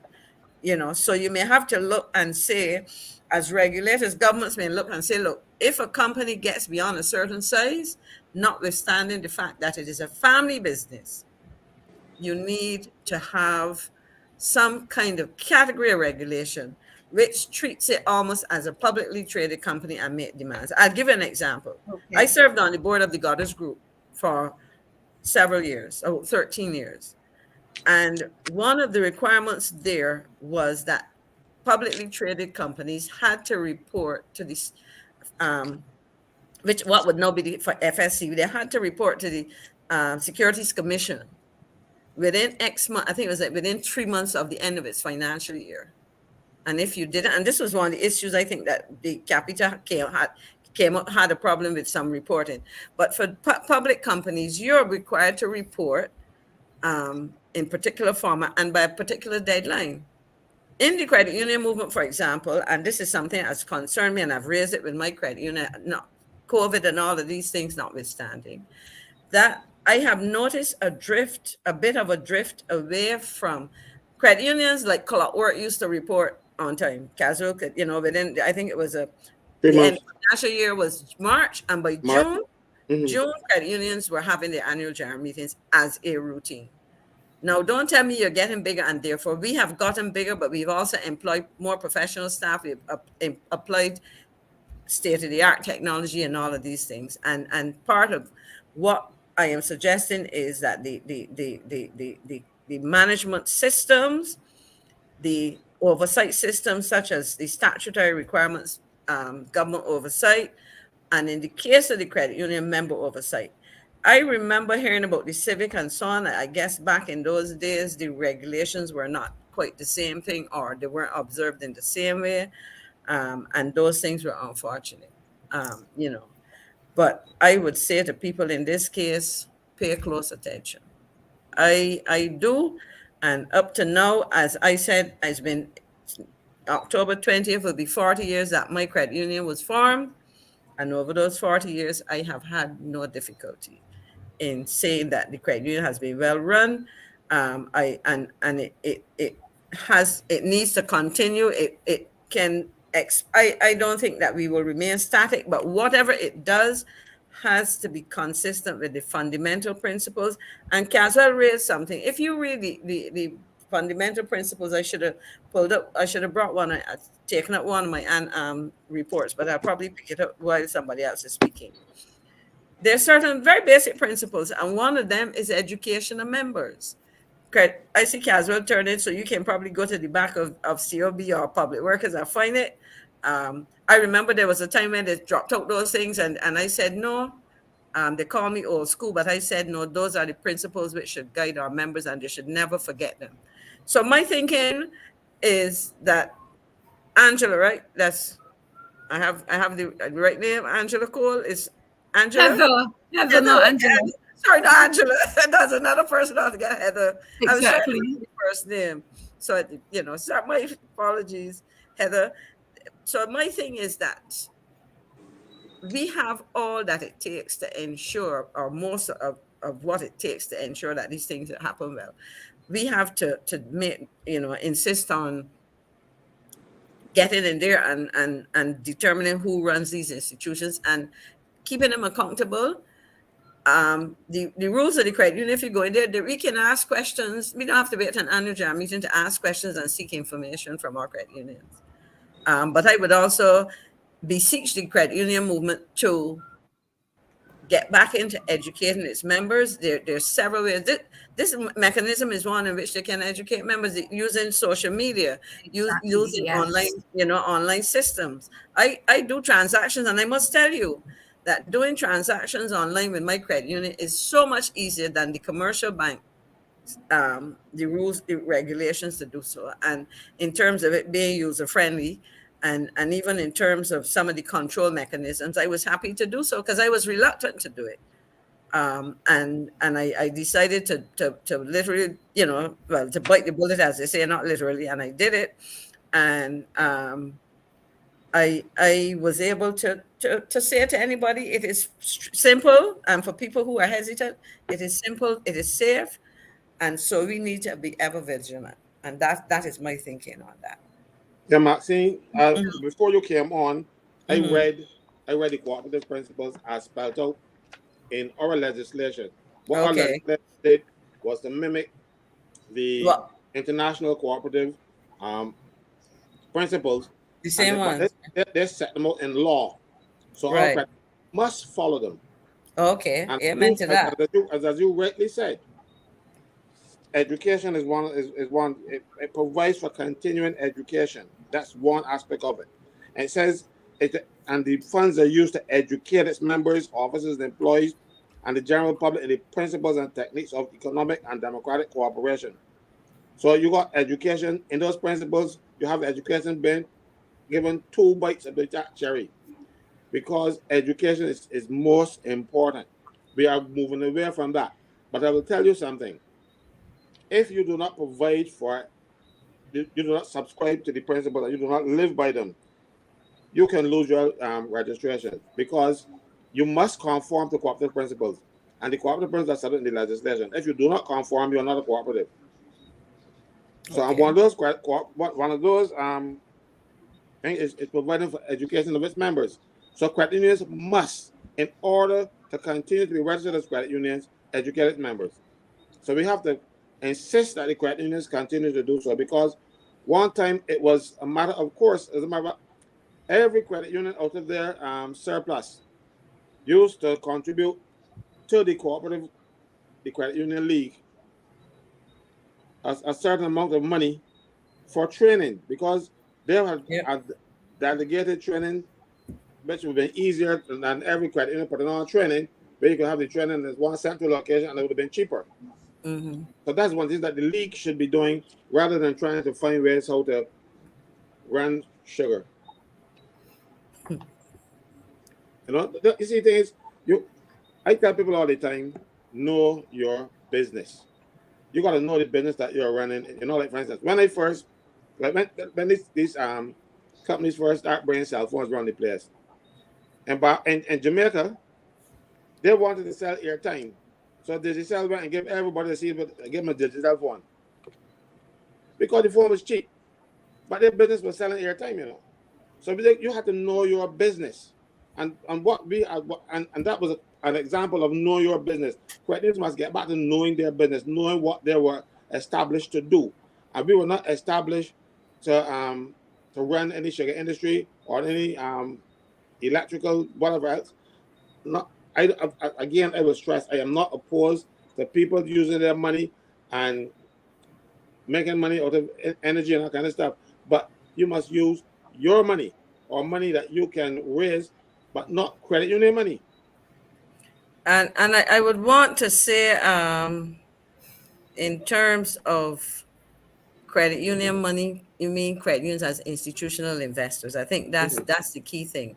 Yes. But and I also want to stress again, Heather, that what we need to see and what we wait on, because I again will emphasize that I believe in enfranchisement. Somebody put up a note earlier saying that we need to move our money around. I think we need to be able to utilize the money in multiple ways, because at the end of the day, you want to invest, but you also investing in a small business is also risky. If you don't have a lot of money, it might be better to be a passive investor and pool your resources with somebody else to invest. I mean, I always correct. You know, I mean, I'll use another example. I on Monday read a letter that I wrote. Somebody at VOB tried to misrepresent what I was saying on the radio in terms of this. But the letter I read then and I read on the program with Monday was one which I said that if we think in terms of the credit union movement as growing in stages, we were able to mobilize members. We have been able to get them to not only save and borrow for consumption, we've gone to borrow for, for houses and that kind of thing. We now have to find a way to show them how to invest some of their resources to generate wealth. And part of doing that is to look to see how we can leverage the membership of the movement and to perhaps find ways of pooling investments. And at that time, I talked about the movement creating an investment entity, a special purpose vehicle, where individuals, in the same way that my credit union has about 60,000 plus, let's say about 62,000 members. If you take those 62,000 members and you look at the level of assets or savings, let's look at deposits rather, because people tend to equate assets with money, and it is money loaned out rather than money sitting there. But if we were to look at the total deposits in the credit union and divided them by the membership, you will notice that whether it's my credit union or public workers, the average is not a big lot of money, which it says really is that we have a lot of regular, reasonably small savers coming together. And when you add all that together, you have a large pool. So in the same way, let's say something like housing. Why doesn't government say, okay, we're gonna sell the credit union some of the housing, some of the land at a price, which is gonna be, for example, I know that for certain kinds of projects, there was a project certainly that I can tell you about. We were talking about land at $5 a square foot. So if the government were to say we're going to give the credit union some land at a good price to develop houses. And they create an investment. And I know Caswell will tell you, and the business does that. You create an entity which will invest in that based on the pooling of members. So it can be a housing co-op started, or construction company, construction co-op, call it whatever you will, where the individuals, and I use the numbers. I like to use, and some people who know me would tell me they're tired of hearing this, but I say, listen, they talk about 200,000 accounts. If 100,000 of those accounts came together and there's each of those individuals invested $1,000, immediately that entity would start with a capital of $100 million. Think about creating a house. Remember the purpose of credit union, the philosophy. We're offering benefits. So what we're going to do is try to construct the best possible house at the most reasonable cost. So in essence, you construct these houses, the same individual credit union members who invested in this co-op housing construction, call it whatever it is, will go to his or her credit union and get the money for the mortgage.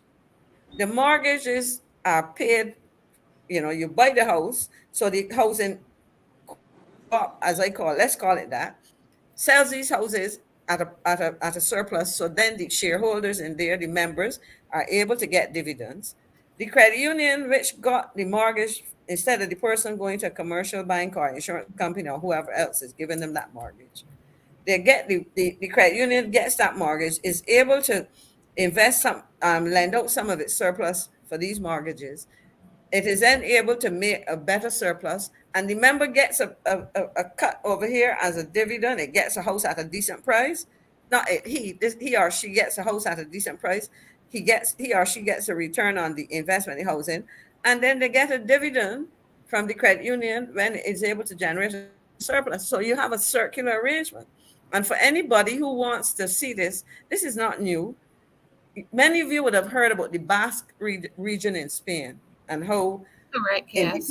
independent. But you know what's at the heart of that? A cooperative. No. Cooperatives at the heart of that region is, I'm trying to remember the name of, what's the name off the top of my head now?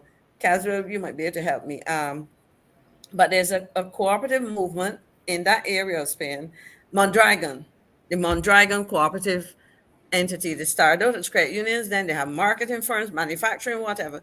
So it was a whole economy created in that region. So that's why the people could feel independent and perhaps ask to separate themselves, to some extent, because they control their finances and they then created an economy because they were the consumers, they were the savers, the investors, the whatever. So check out the Mondragon system and see what's happened. Even in difficult times, it has survived. In fact, I will Google and see what's the latest I can tell you about it, Okay. And since you mentioned that, Maxine, and I'm throwing out this to the entire panel, what do you think would be the possibilities of a co-op that invests in stock in the US? Mind you that the laws now says local, but since that the government is planning to invest on the US market or wherever externally. I can jump in right away. My question is, what are we investing in the US for?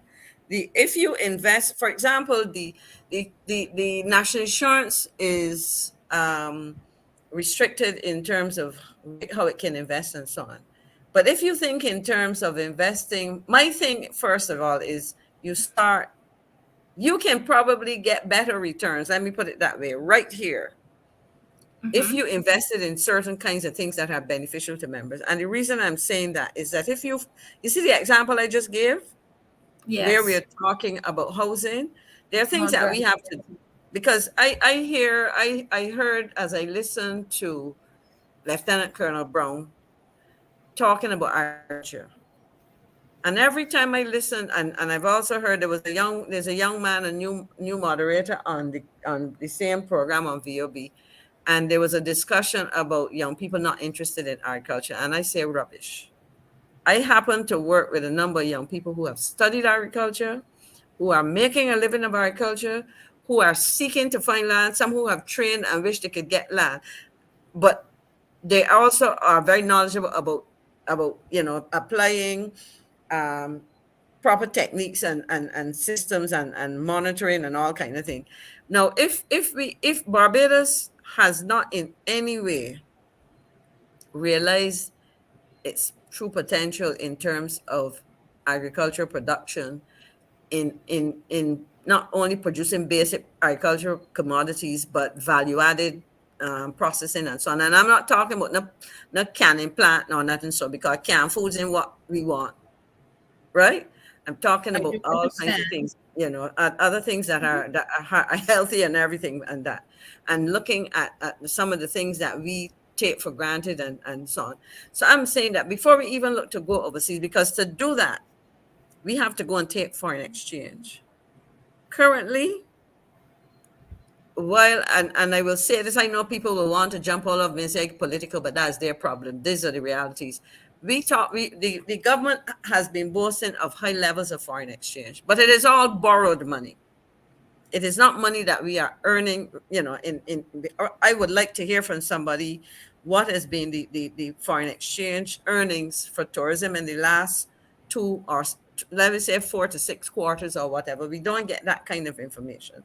So we will be taking foreign currency that we borrowed to take it overseas to invest, and then how do we service, we being the people of Barbados and the government of Barbados, how do we service those borrowed funds? So before we take money overseas, I believe that we can utilize the savings of ordinary Barbadians to enhance the life of ordinary Barbadians in ways that will allow us to utilize the intellectual capacity and creativity and so on. Somebody said, if we will go back, we will need to innovate. And I'm saying to you that there's significant innovation.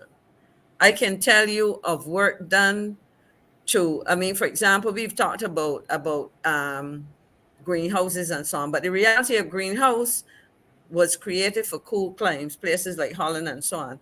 Because of that, I know young people in Barbados, engineers and so on, who in the last 10 years or so would have been working on systems to bring down the ambient temperature in greenhouses using solar. So those are things that are happening, Valerie. I think, and this I'm responding to a note on the screen. There are a lot of things that are happening. I know of the training that my niece and her classmates had at first at what used to be Samuel Jackman Prescott Polytechnic, and then later became the Samuel Jackman Prescott Institute of Technology, and at BCC, to the point where she said, I don't think I need to go to Trinidad. She went to CAFIL and did economics and management because she felt she had done enough in agriculture. And she is working in agriculture almost 10 years later. So I am not talking about what I feel. I know that there are people who are using agriculture, like any other business, is risky and in some respect, but we also have to think in terms of using our young people. We talk about solar, we talk about what about developing systems to capture water and so on. I spent a week to about 10 days in Canada with a nephew-in-law of mine, showing me a system that he developed from scratch to plant. It's like a hydroponic type system to plant a variety of things. Like you can plant lettuces, cabbages, peppers, whatever, and all the systems from the computer system that controls the thing to the filtering of the water and everything. And one young man did all of that by himself. A process engineer, educated at UE, and later on, well, before it was fashionable in China. But this is one young man who did all of that. So I'm saying I can sit down here and give you case study after case study. And it is not somebody as out there with a pick and a hoe and whatever. And I'm not saying that greenhouses, open field agriculture, where they are using techniques to minimize weeds and all kinds of things. Things are happening, but nobody's focusing on that. And the other thing is, critical to this is not only innovation, but a commitment to make sure that those people are able to successfully sell what they produce, because they are competing with imports but that's a whole, you're taking me down. There's another passion All of mine. right. I don't want to get Since caught with that. I But must say that agriculture is a passion of mine as well. And since that you have raised it, I submitted, well, you know, the government had the cocoa plantations available, mm-hmm. and they did put out a tender about 2 or 3 years ago. I had formed a co-op and we submitted a tender and we were shortlisted. We still are shortlisted for the project, and we wanted to do a food security project for Barbados. And I asked the COB, City of Bridgetown Credit Union, to assist me. I never got the assistance, because where would I get the 40% needed to start such a project? I asked another bank and they wanted the same 40%. So perhaps I have been going about it the wrong way, but I do believe that I have a beautiful project. And if there's any assistance that you can lend, what I would say, you can Heather, share the we can talk information. about it. We can Yes. talk about it off on Yes. you know, in a different Yes, forum. since you Because mentioned in it, terms of yes. assisting, I mean, right away, if you're talking, because the credit union, the most the credit union can probably do, if you talk about assistance, is they may have certain funds that they may give you a grant of something, but other than that, it's going to have to be a business proposal that, Okay. and as a member that meets. But I can also probably talk to you about some other opportunities, because only you know, this is something that I deal with. In fact, I told somebody yesterday on the telephone that the rest of my efforts, frankly, will not be volunteering, trying to be no president again of any credit union, but to work with the 3 generations of, in my immediate family below me, there are 4 generations of us alive, but a lot of them have signal an interest in agriculture, and to work with them and similar young people to demonstrate to Barbados and the world that this notion that young people don't like agriculture and it can be done successfully is a myth, that people who want to continue to import and buy and sell will want to perpetrate upon us. But we can talk. Yes, One-on-one. definitely. We Yeah. haven't heard from I Kemar want in a to, while. Yes, go yeah, I ahead. want to get in here. I mean, I want to say that I love the way Maxine just explained a vision for agriculture and for other housing and other industries. But I also want to say in another breath that we live in a society, we live in Barbados, and it usually takes a government or an administration that has the heart to develop these, or to work along with institutions like the credit union to help bring these projects to fruition. Low income housing for the working class or whatever. Agricultural projects for working class people most likely will be the ones interested in these type of projects. So when that is not the agenda of a government, that type of visionary thinking will not come up on top. When you have a government that focuses more on merchant class and merchant services and facilitating the merchant operation, as you say, buy, sell, import, export, this is what you get, right? And you spoke about this special purpose vehicle for investment of the credit unions. Someone else raised the point about the national insurance being allowed to invest overseas. I want to go back to an article in the Barbados Advocate that featured the president of the then city of Bridgetown Cooperative Credit Union. And he was saying that the city of Bridgetown Credit Union is about to roll out a suite of merchant services, which is services particularly to the business owners and the bigger business owners. And in those services, he spoke about international debit cards and international credit cards, and allowing they're working with the central bank right now at the level of the regulators to allow the credit unions to go and invest members' money overseas. So the credit union is going through the same thing. Stick a pin there. No, I think you might be a little bit off. Yeah. And so let me clarify that. Well, I can read the article for you. I have it right here. I can read it. No, hold on. What I'm saying about merchant cars and so on. Currently, and for years, when they say merchant, they're talking about commercial business. That's part of what they're looking at. For years, credit unions could not really do the full extent of business with members who were business operators because they could not issue, they could not issue checking accounts. With the advent of credit cards, that kind of card services, it has allowed the credit unions now to be able to offer additional services to persons who are business people. I say it because I used to run a business. And for me, I still had to maintain a checking account and I couldn't do that part of the business with the credit union. So what I wanted to say is that is a critical part of what they've been, that is part of it, so that people who are doing business and who have to do international settlements would be able to do that. So that's a critical part of that. Yeah, Maxine, I'm glad because I was going to jump in there because I think it was a misunderstanding, and they're right, because if you look at the regulations for credit union, regulation 30, no credit union shall establish and operate without the approval of the registrar deposit accounts that permit funds in the account to be withdrawn or transferred by the depositor by means of a check, another bill of exchange, or any other negotiable instrument that allows the holder of the negotiable instrument to have payment on demand made to him from funds in the deposit.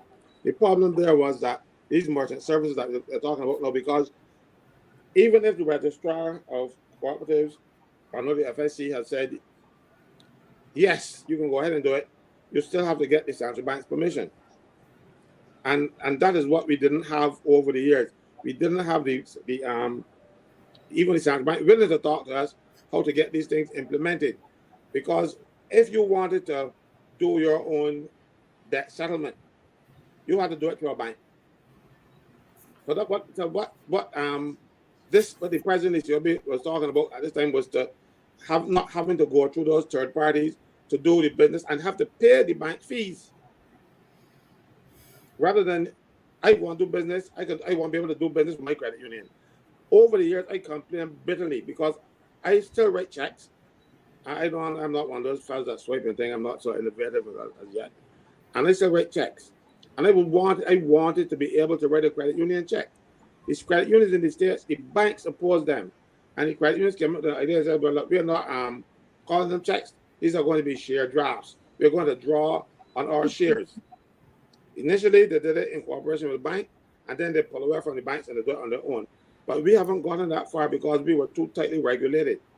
So these merchant services that they come out is not like buying and selling and stuff. This is to settle your debt. Business transactions. When you do business transactions, you will be able to use the credit union rather than go to the credit union. Then the credit union has to go to the bank. So that is what that is about. And it is long coming.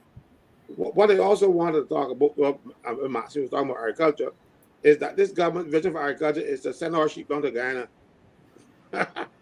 Well, the problem, I mean, and I would like to hear, because I remember being physically in Guyana, and this was before, in fact, it was just around time, but I saw some black belly sheep, which would probably be there before.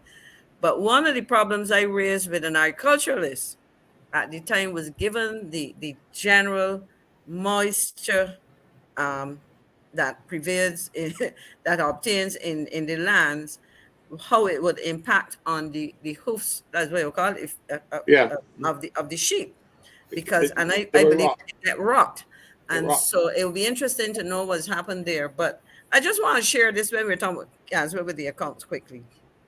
In 1986 to 88, I spent 2 years at Louisiana State University, and I belonged to the credit union. And back in 86, I had a credit card from the credit union, I had a checking account, and so on. In this year, COB would be 40 years. At our 15th anniversary, I will not forget, the Minister of Finance at the time was Owen Arthur, late Prime Minister, and the minister responsible for cooperatives is now the President of the Senate, Reginald Farley. And I remember, as I was sitting next to the Prime Minister, Minister of Finance at the time, and I said to him, when the minister was doing the address for the 15th anniversary, this dinner, or whatever it was. And I said to the prime minister, you know, for all these years, and I was talking 15 years, 40 years now, we have not been able to get credit unions permission from the central bank to issue checks. And he sat and said, well, that should be very simple, whatever. But the lobby was so strong that it never happened. And it is only now, Kemar, back to what you're saying, that you have this option of cards, smart cards, as you would call them, that people are able to do transactions and bypass the banks, where you had to pay these fees, where you could not take all your business to the credit union. And so, for example, if you had a checking account and you could give an overdraft facility, a line of credit, which the credit unions give, but for every time, if you wanted to, you have to go to credit union and ask them to write you a check to give it to somebody, or do all kinds of convoluted things, take the credit union money, right, to take it over to the bank. So that is what that whole merchant thing is about, you see. So I think that's so that you understand the genesis of that. But I felt you need to correct that up, at least to clarify that up front. All right, thank you, Maxine. I had another question here that I wanted to ask. It is with regards to deposit insurance that we had mentioned a while ago. So, Maxine, were you inferring that this is just an inference, right? That the most that a person should keep on one bank should be that $25,000, just in case things go wrong, and spread their savings at other banks? No, what I would tell you is that you need to spread your risk. I will use myself as an example. Before, when I was a child, I opened an account at a bank. I was gonna say sadly, one of my last experiences was being robbed at the bank in a location near to my home. But anyhow, I opened an account at a bank, and I did think, when I joined the credit union, I I still have bank accounts. I still have credit union account. However, I would say that basically my life savings are in the credit union movement. Recently, I said to myself, you should follow your thing. And I joined the second credit union, which I could have joined years ago. But I didn't join because I already was in COB. But then what I would say is your relationship with the institution will in part determine your savings. For example, in the credit union movement, if you borrow money, you can get what's called a loan within shares. In essence, you guarantee the loan with your own savings. So if you want to do a significant, you want to borrow a significant amount of money, let's say to use as what was it with the mobilizing? You're mobilizing funds for the. I try to remember the technical term in terms of when you're building a house. The first set of money that you use, the bridging financing, and you may decide, rather than take up my savings and do that, I may borrow some money, get that process, and whatever the case. So the amount of money you hold in one is a function of many things. So I wouldn't say that. What I would say, however, is that you should spread your risk. But I have kept I will say this also, I have kept the bulk of what I have in my credit union, and we do not have deposit insurance because as I say, for me, it is useful. It is, I say now, we did have some other options, Caswell. I would have to check and see I know with loans that there's a scheme where is a kind of insurance. So if somebody dies and he or she is not in arrears and they're properly paid up, that part of that may be covered, and the family then is able to have not to find money to pay off that loan or whatever is dealt with within that arrangement. But it is a function of being comfortable that the organization is doing things properly, and you monitor that, but spread your risk at the same time, because that's the nature of what I would call a basic fundamental principle. Maxine, what you must also remember to tell them is that if you have, let's say, it's under $20,000 or so in the credit union, and you die, that money is doubled. That is true too. In addition to having the loan up to $70,000, I think it was. Yes. Is written off. If that is written off, your family don't go to pay. They also get what you have there doubled, up to $20,000. So it is better in the credit. You know, no bank. What are the benefits? The benefits. No bank has that, and it doesn't cost you a cent. Nope. It does not cost the member a cent. That program doesn't cost the member a cent. So when you are thinking about going to the great beyond and leaving burdens to your family, the credit union take much better care of you. There's a question here from Maxine. So it says, if the bank goes on and you have multiple accounts at different banks, how much is your insured amount across all? In essence, if you have, let's say that there are about six banks in Barbados, 6 different entities, 6 or 7, and you had monies in those things in each one, and each one had deposit insurance to the tune of 25,000, let's say, for each bank, and each one was, and you had $25,000 or more, then you would have. And now if you had less, you would, and it's less than the maximum, you would get back the insured amount, and it would apply across. Now, if you had in each one more, you would get back, so you would get back in accordance to what the insurance provisions are. And if there's a standard for all banks, then that's what would happen, but it would mean that all banks were going under. Now, I assume different banks mean different, like First Caribbean, RBC, First Citizens, etc., as different banks, not branches. I presume that in fact, at a branch, you don't have separate accounts. You have to have, once you have separate accounts. Let's say, for example, I had an account with my son, and then I had a separate account for myself, and then whatever. Right? I so that's how it would work. Okay. What would you know why credit unions are making it more difficult to get loans and mortgages? I don't know what that means. You would have to explain, Cam, what that means. I can tell you that as far as I know, I can only speak to my credit union, that the procedures continue to be the same. What I have been experiencing is, in terms of difficulty, is the turnaround time. Because up to today, I spoke to 2 people, because for some reason, people, when they hear COB, they think of me when they got problems and they call me.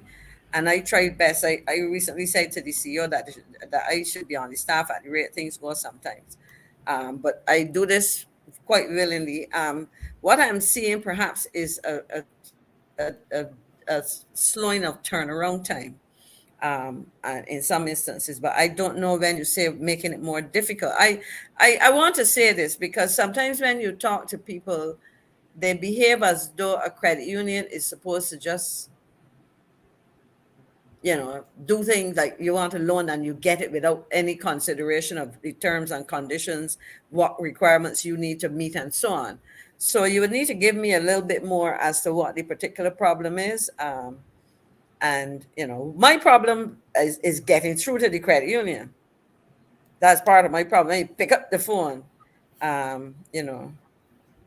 You have another question as well. They're forced to deposit. That's not long-standing. I wanted to piece of legislation. Go ahead, Kemar. Yeah, I want to I didn't get to finish off the point earlier about the same merchant services.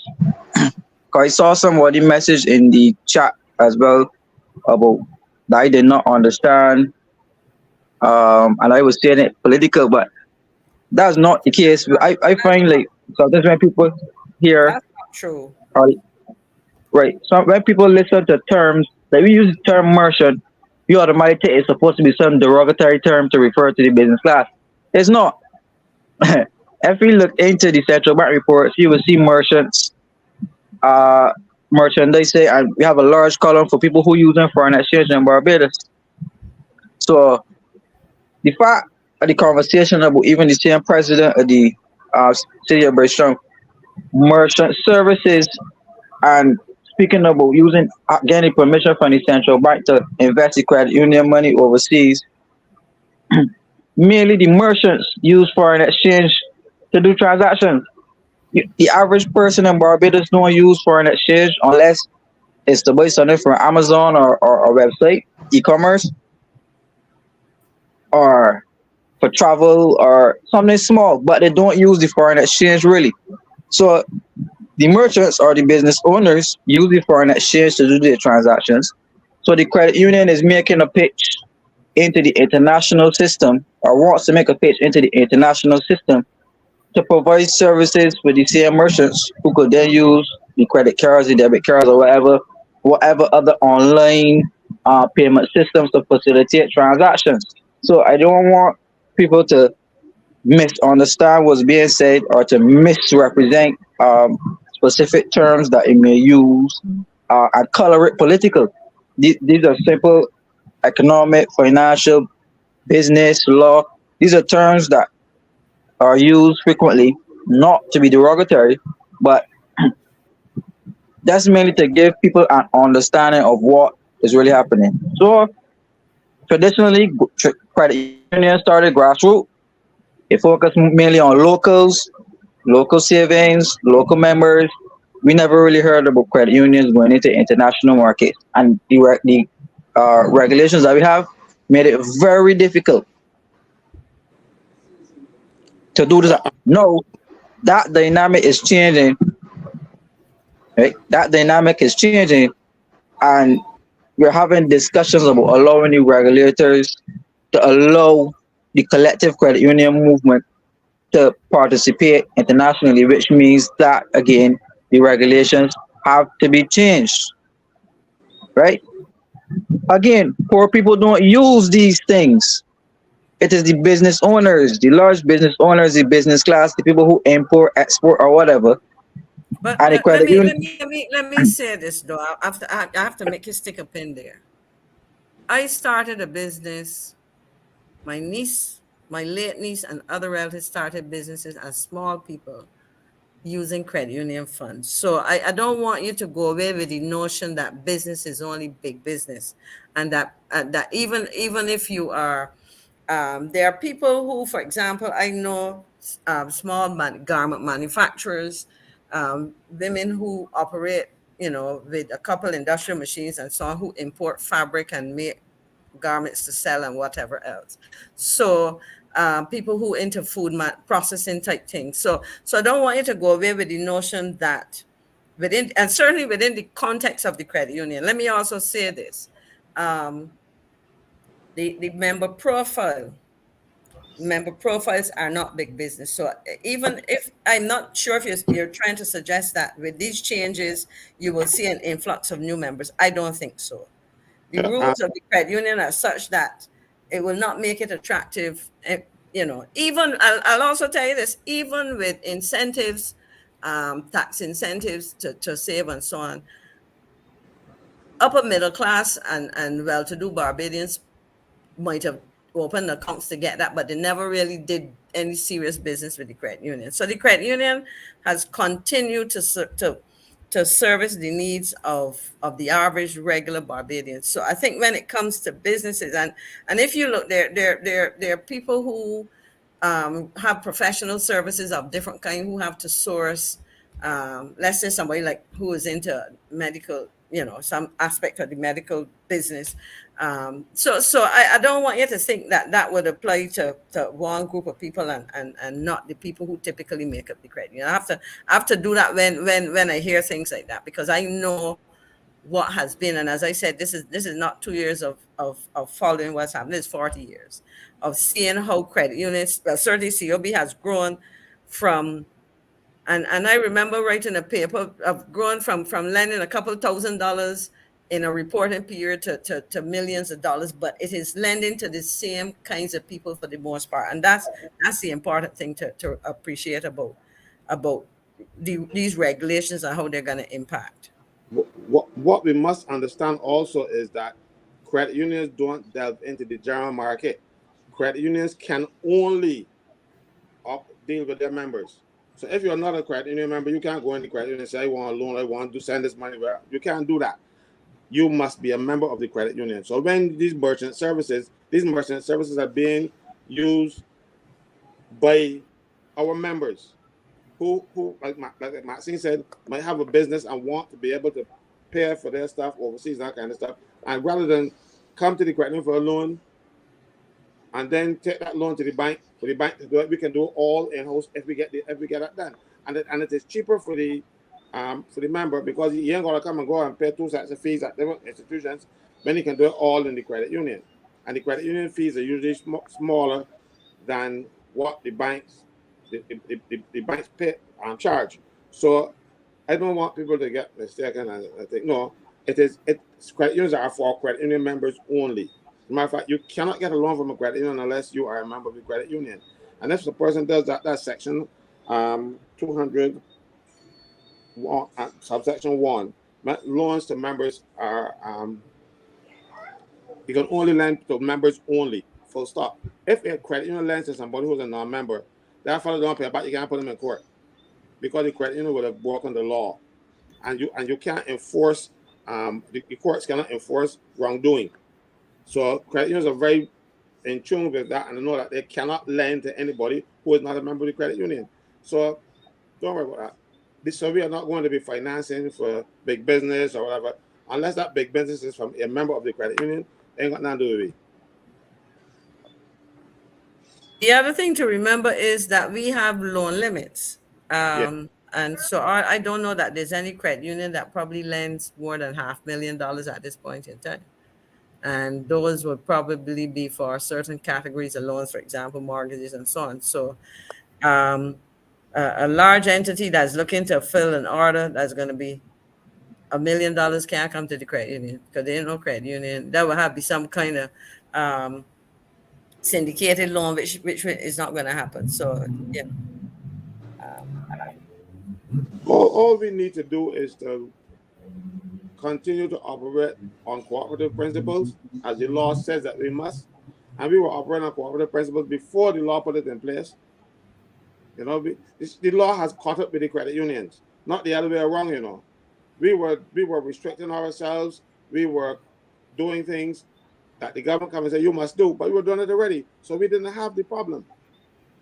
We were ahead of any regulation that the government had for us, and the thing is, it was done by volunteers. Because Maxine, I don't remember you getting a salary for doing the work that you did as the president of the credit union. No, I used to get maybe dinner or something. Actually, I would say this, that when they started to pay board members a stipend was the first time was when I came off the board, because I remember very clearly arguing with one gentleman who wanted to see the credit union pay these ridiculous board fees. And when I objected, even though I was on the board, the retort to me was, but you're the director of so and so and so and so. I said, those are private companies operating on the very different principles. We are cooperatives where we volunteer. And as I told the person, the boy lasso you and bring you. So if you don't want to volunteer under the conditions which apply, and you can understand, you know, how that works, because at the end of the day, if you are looking for a quote unquote comparable director's fee, then I ask the question, are you really interested in volunteering and doing what the basic principles of cooperatives tell you? And that's part of the issue, you know. So, but I think, as you say, we didn't get salaries for that. I remember when I first went on in 1989, I think it was, because I went on the supervisory committee in 1989, and I got the princely sum of $125 a month. You know, so enough to buy gas. Yeah, you know. And the thing is, the supervisory committee, because we were growing fast, we met several times a month. We didn't just go in there and have one meeting a month. We had one like a general meeting a month. But then every week we had other meetings. We went through ledgers. We went through everything. We didn't leave a stone unturned. till eventually we said, look, no, so maybe we got to get an internal auditor. This is too much work for us, you know. And that's when we had the first internal auditor. Because we used to be the credit union, the supervisory committee is essentially the internal auditor of the credit union. And we did it for the love of doing it. And I tell you, because nobody can get me that money to work behind every law, you know. Can I tell you? It was a joy. We did it for the love of doing it. We had guys, I thought that government, before we were big at public workers, when we had meetings at night, government bed, sweet bread. You know what I mean? And when also we get some eating night. That is the kind of work we put in, and we did it for the love of it. And I want to see people coming back to the credit unions and for the love of it. And that's when it's better. When you're doing it not because you're looking for a fee or a salary or anything, you're looking to help your brothers and sisters. Caswell, there's a question there that you may want to ask because the question is about the panel, Yes. the question, the panel, and the six. Yes, we were just going to get back to that since we are almost out of time. What can we tell persons? What other information can we give them about the march? Can we remind them of the reasons why we will be going out to march again on the 16th of September? Okay, let me start with the credit union and the sugar industry. Okay. I have no difficulty with people trying to save the sugar industry or whatever, or trying to generate electricity from gas, but that is not a credit union function. Credit unions are not established for purposes like that. Credit unions are only supposed to invest in securities that you will almost certainly guarantee an investment return on your investment. This project doesn't look that way, and the credit unions do not have the type of money because credit unions can only invest their statutory reserve, part of the statutory reserve, and they can only invest 10% in that one project. So the statutory reserve is not a lot of money. So we will have to change a lot of rules for credit unions to invest in the sugar industry thing. It is not credit unions' business. Find other players. I think the government looking for somebody to fleece, and I think the credit union people are foolish. And that is it, because if this was making money, sugar industry is making money, then ask us anything. Okay, what are we marching about? Government went to Parliament last working there in July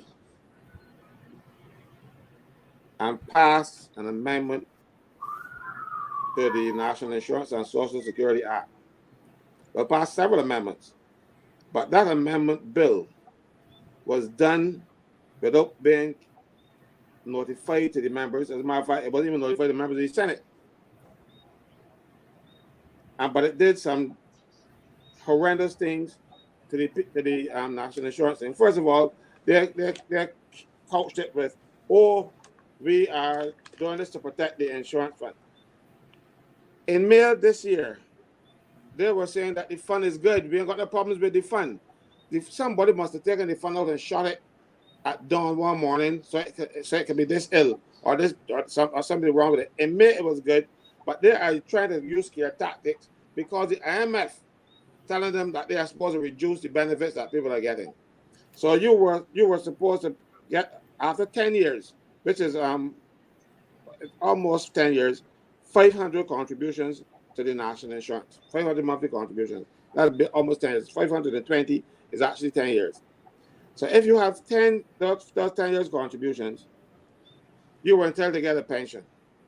Government has now changed that to 750 contributions in order to get a smaller pension. Because what they actually did was to also change the way you compute the national insurance so that you will get less money for the amount of money you put into the national insurance. So, and then they took the age from 67 to 68, while keeping their pension age at 50. And we are saying to you that if we are in this together, as the government always says, why should they be getting pension 18 years before anybody else? And then at that 18 years, they're going to turn around and get another pension from the national insurance. So they're going to get two. The average fella going to get one. And you're going to have to pay, you're going to take longer to get it. And they're saying also that if you claim your pension early, you will lose 9% per annum, 3/4 of 1% per month, for every month that you claim your pension early. So let's say you claim your pension 3 years early, at 65. You're going to lose 9 3 is 27. You're going to lose 27% of your pension. And when you reach 68, they're not going to say, oh, you reach 68, also we can give you full pension. No, you will always lose that 27% of your pension. So the government has changed the national insurance in such a way that it's not going to be meaningful to the people who put their hard-earned monies into it. And what they have done is to take the national insurance monies and use it for government capital works and whatever else they have to, because right now they're building a new fire station. They pushed down one that wasn't necessary to be pushed down, but they wanted to get the front yard of Hyatt clear of any of those eyesores. So they push it down and make a park. So Hyatt will be managing that park when Hyatt is built. And using national insurance money to build a fire station. A fire station is not a national insurance problem. That is for the government. The government should not be taking national insurance funds and building capital work, because the problem with government is government can choose not to pay back, as they have done with the last debt restructuring program they had. And national insurance lost a significant amount of money. It is how many million? 1.3 billion. 1.3 billion, yes. $1.3 billion that the government, without any conscience, take out of the national insurance fund. We are saying that even if the national insurance fund is really in jeopardy, is really in problems, government should be committed to paying back that money. It was not theirs to take up in the first place. The government was, the National Insurance Board rather, was a trustee of those monies. Those monies are your pension funds, money to pay your servants' pay, money to pay your sickness benefits. It's not there for the government to take up because there's a lot of money there.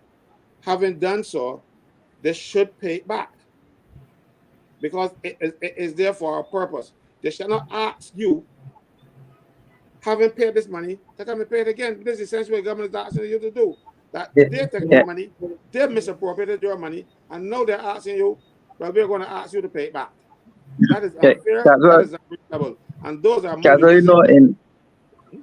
In America, there's the Securities Exchange Commission, the SEC, which has regulation for a lot of these funds and regulation for these financial institutions. But there's no regulatory body that oversees the national insurance for a fund. Oh yes, there will be. It's called the Minister of Finance. But that should not be so, though. That should really not. That is what they put in the legislation as well, because under the legislation they have changed is that the National Insurance Board was responsible for the investment of national insurance funds, and they would do all the due diligence and then recommend to the minister.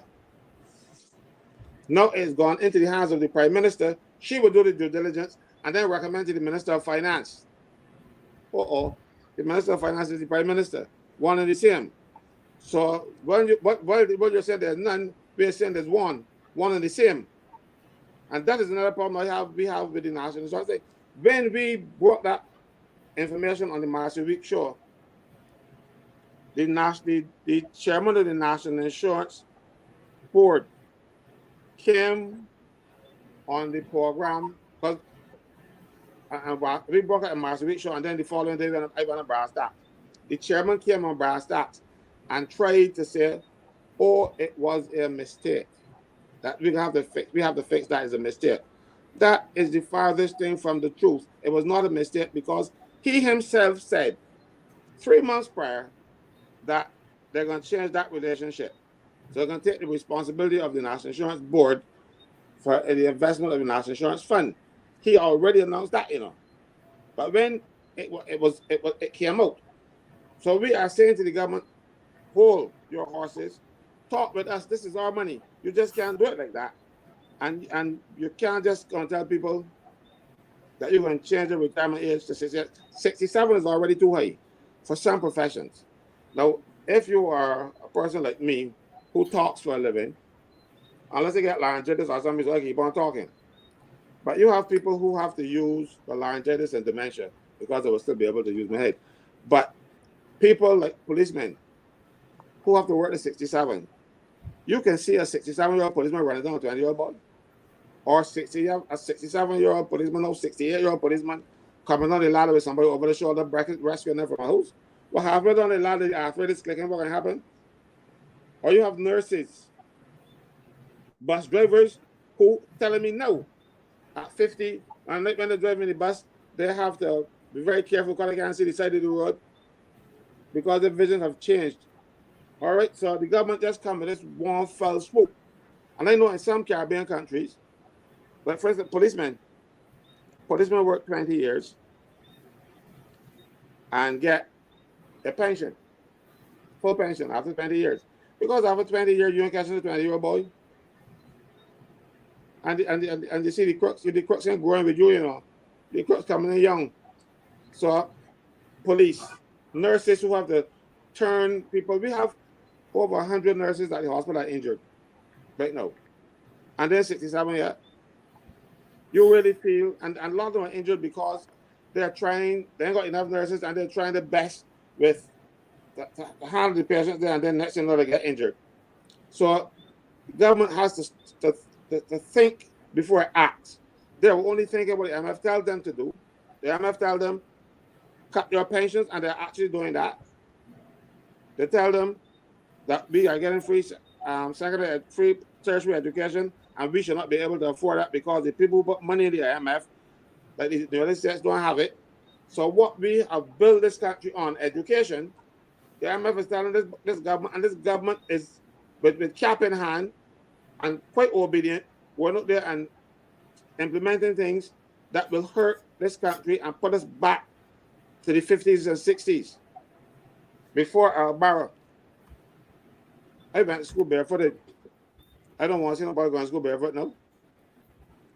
That primary school and the shoe, So that is what will happen to us when we follow Motley blindly. So that's why we are marching. We want to tell them, thus far and no further. You got to stop and consult. You don't go to Parliament and change things in the dead of night and don't announce to the people of this country. Up to today, I had a meeting with National Insurance staff, and they are still not aware of the full implications of what's going to happen to them. And they're working there. The government just do it on the sly. Somebody has to stop them. And if it is us, this band of brothers and sisters, then it will have to be us. And we will elicit your support, come up there and let the government see that you mean business. Because you're allotted 70. A lot of people don't make that.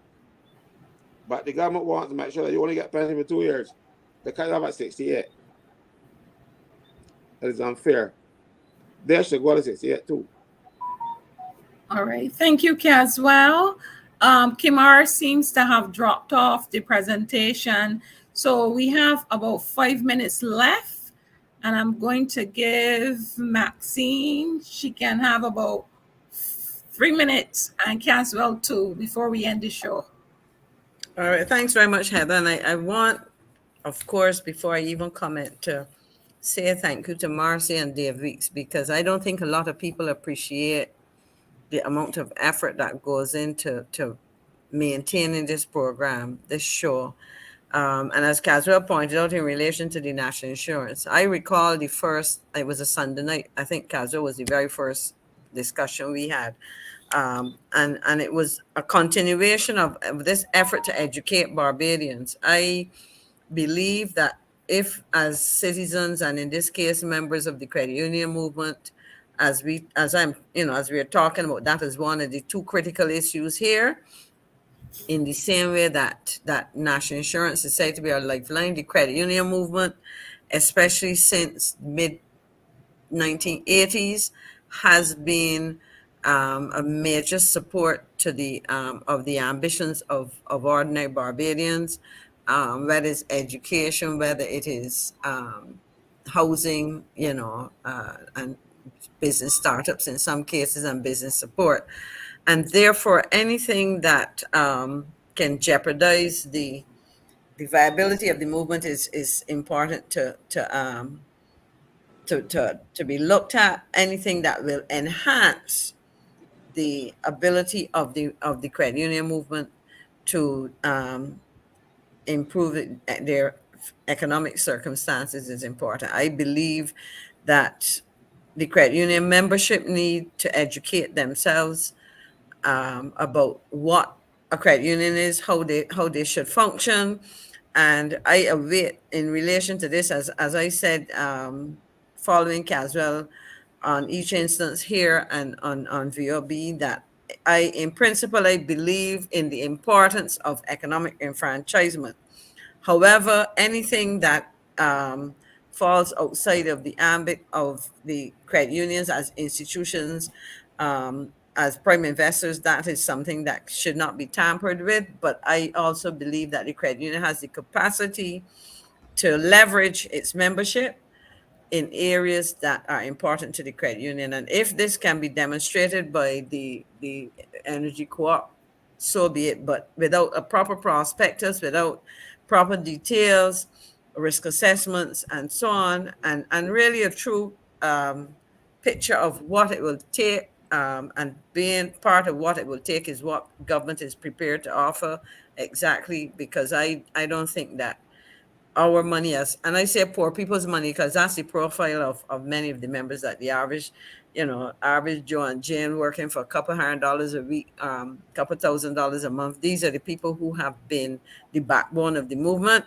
and whatever must be done to not jeopardize anything they have, but to enhance what they have and ultimately contribute to wealth creation for the majority, those hundreds of thousands, thousands, and couple, as I said, 200,000 or so credit union members accounts. That's the money that we're looking at when we talk about these things. So come with proper information and come with projects that are not burdened with challenging paths, and therefore anything that is put to the credit union movement has to be clear of anything that's gonna jeopardize, the resources of the membership. I have full confidence in the credit union. I've stayed with them from the inception of mine until now. I have no plans to go anywhere, and that is where I have my life savings, and I think that says enough. So I can't afford to sit and see things tampered with in a way as a retiree, because that's where I'm at now. I'm not young like my friend Kemar. Kemar has a long life ahead of him. I've lived most of mine already. So whatever I've been able to accumulate in that is there, and I can't watch anybody squander it. And I don't see that the leadership of the movement will allow any such thing to happen.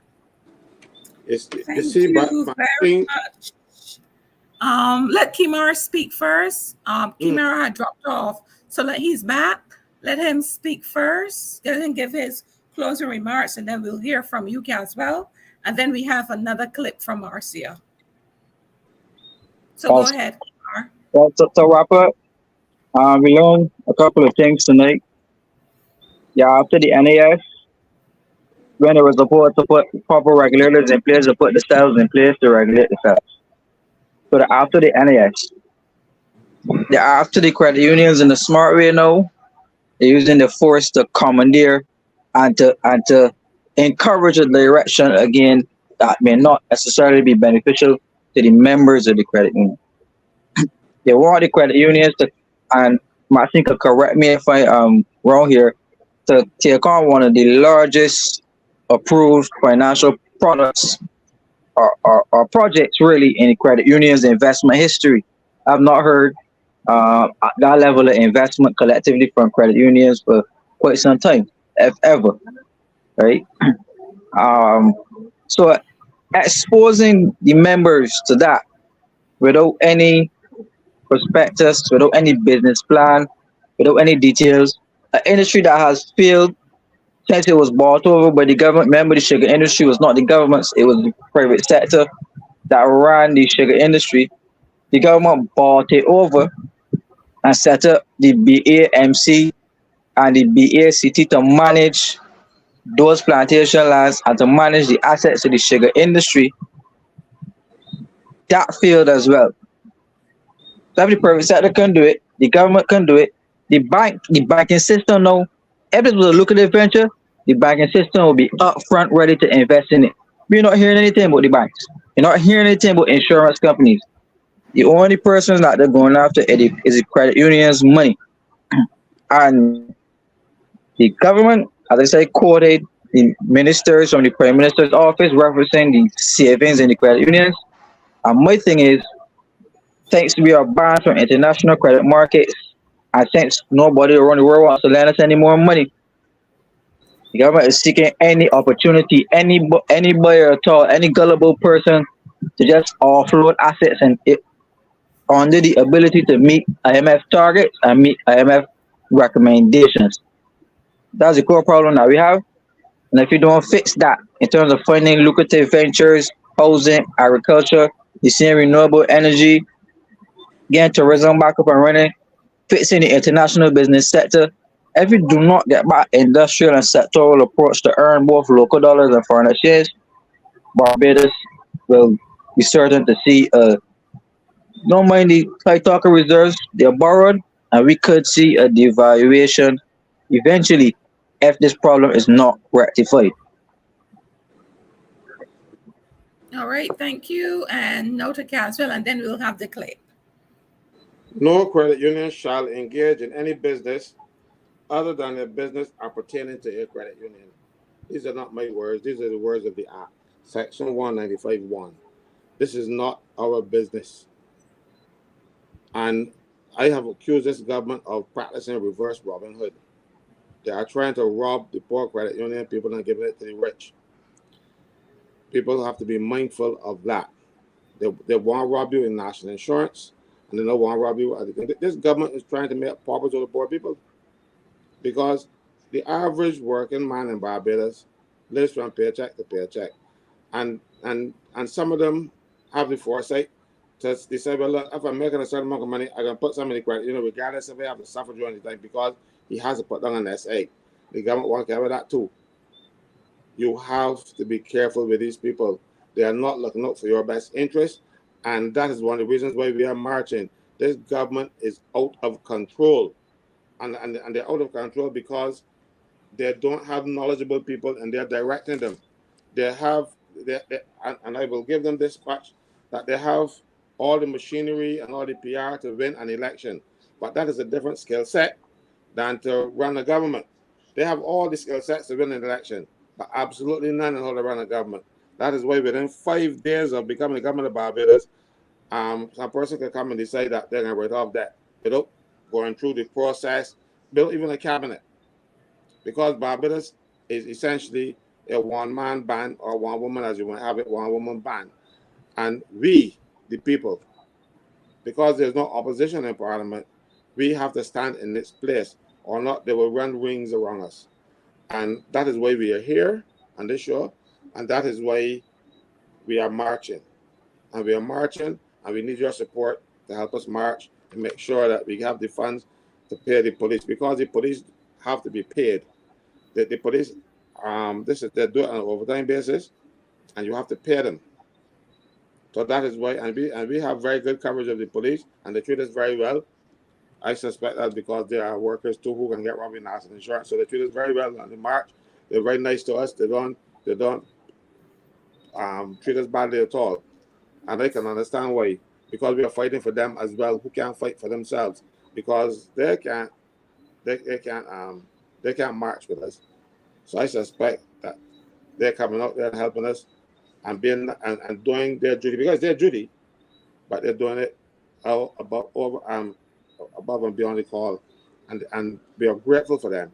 But they still have to pay them, because even if they don't want to take the money, they still got to pay the police. So we need your help to keep this thing going. Our army marches on its stomach. I think some fellow said some years back, and that means that you gotta feed the army. Well, we want water for you, we want money for the police, and we want to pay for the other people. We don't want to get rich because, as a matter of fact, the first set of money that went into these marches came out of our pockets. The organizers, we didn't because we didn't make any appeals or anything, and we paid for it. So we are not doing this for us. I myself am too old to suffer the changes that the government will put, because I am over 60 on the 1st of January 2024. I'm over 60 by then. Don't mind, don't look at, thank you. I'm hearing you say that. But I am doing this because I feel it is the right thing to do. My benefits will not change. Anybody who is under 60, your benefits will change. And they will change to your detriment. They're not going to change for the better.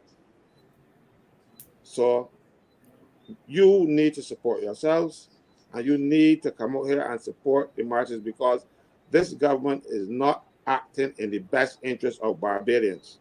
We have a prime minister who visits this country ever so often, and then when she comes, she does foolishness to the people, reverse Robin Hood tactics that she has. Thank you so much, Heather, for Marcia. I'll tell Marcia that you did a very good job in her absence. Thank you. Thank you. All right, everyone, listen now to a clip from Marcia, and after that, we will be dismissed.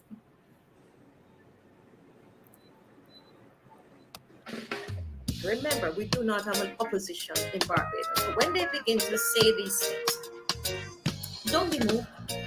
We do not have an opposition in Barbados. It's 30-0. So normally what would happen on the floor in Parliament when they are presenting a policy that's going to affect all of Barbados, what would happen? The opposition would get up on the floor and they would present a different side, right? Remember that? That was 5 years ago, right? That is what would normally happen. It's not happening now. We know why.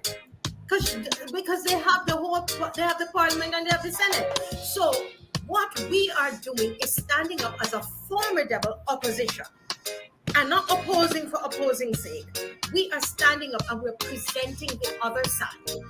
We are presenting the other side, and we're doing it unafraid. It's our right. And that's why the police is giving us the permit. If we were illegal, there would be no permits given and we would be locked up by now. So don't you be afraid to come out next time. Make sure you come out. This is important. Thank you, everyone. Have a wonderful rest of your night, and we'll see you on Friday.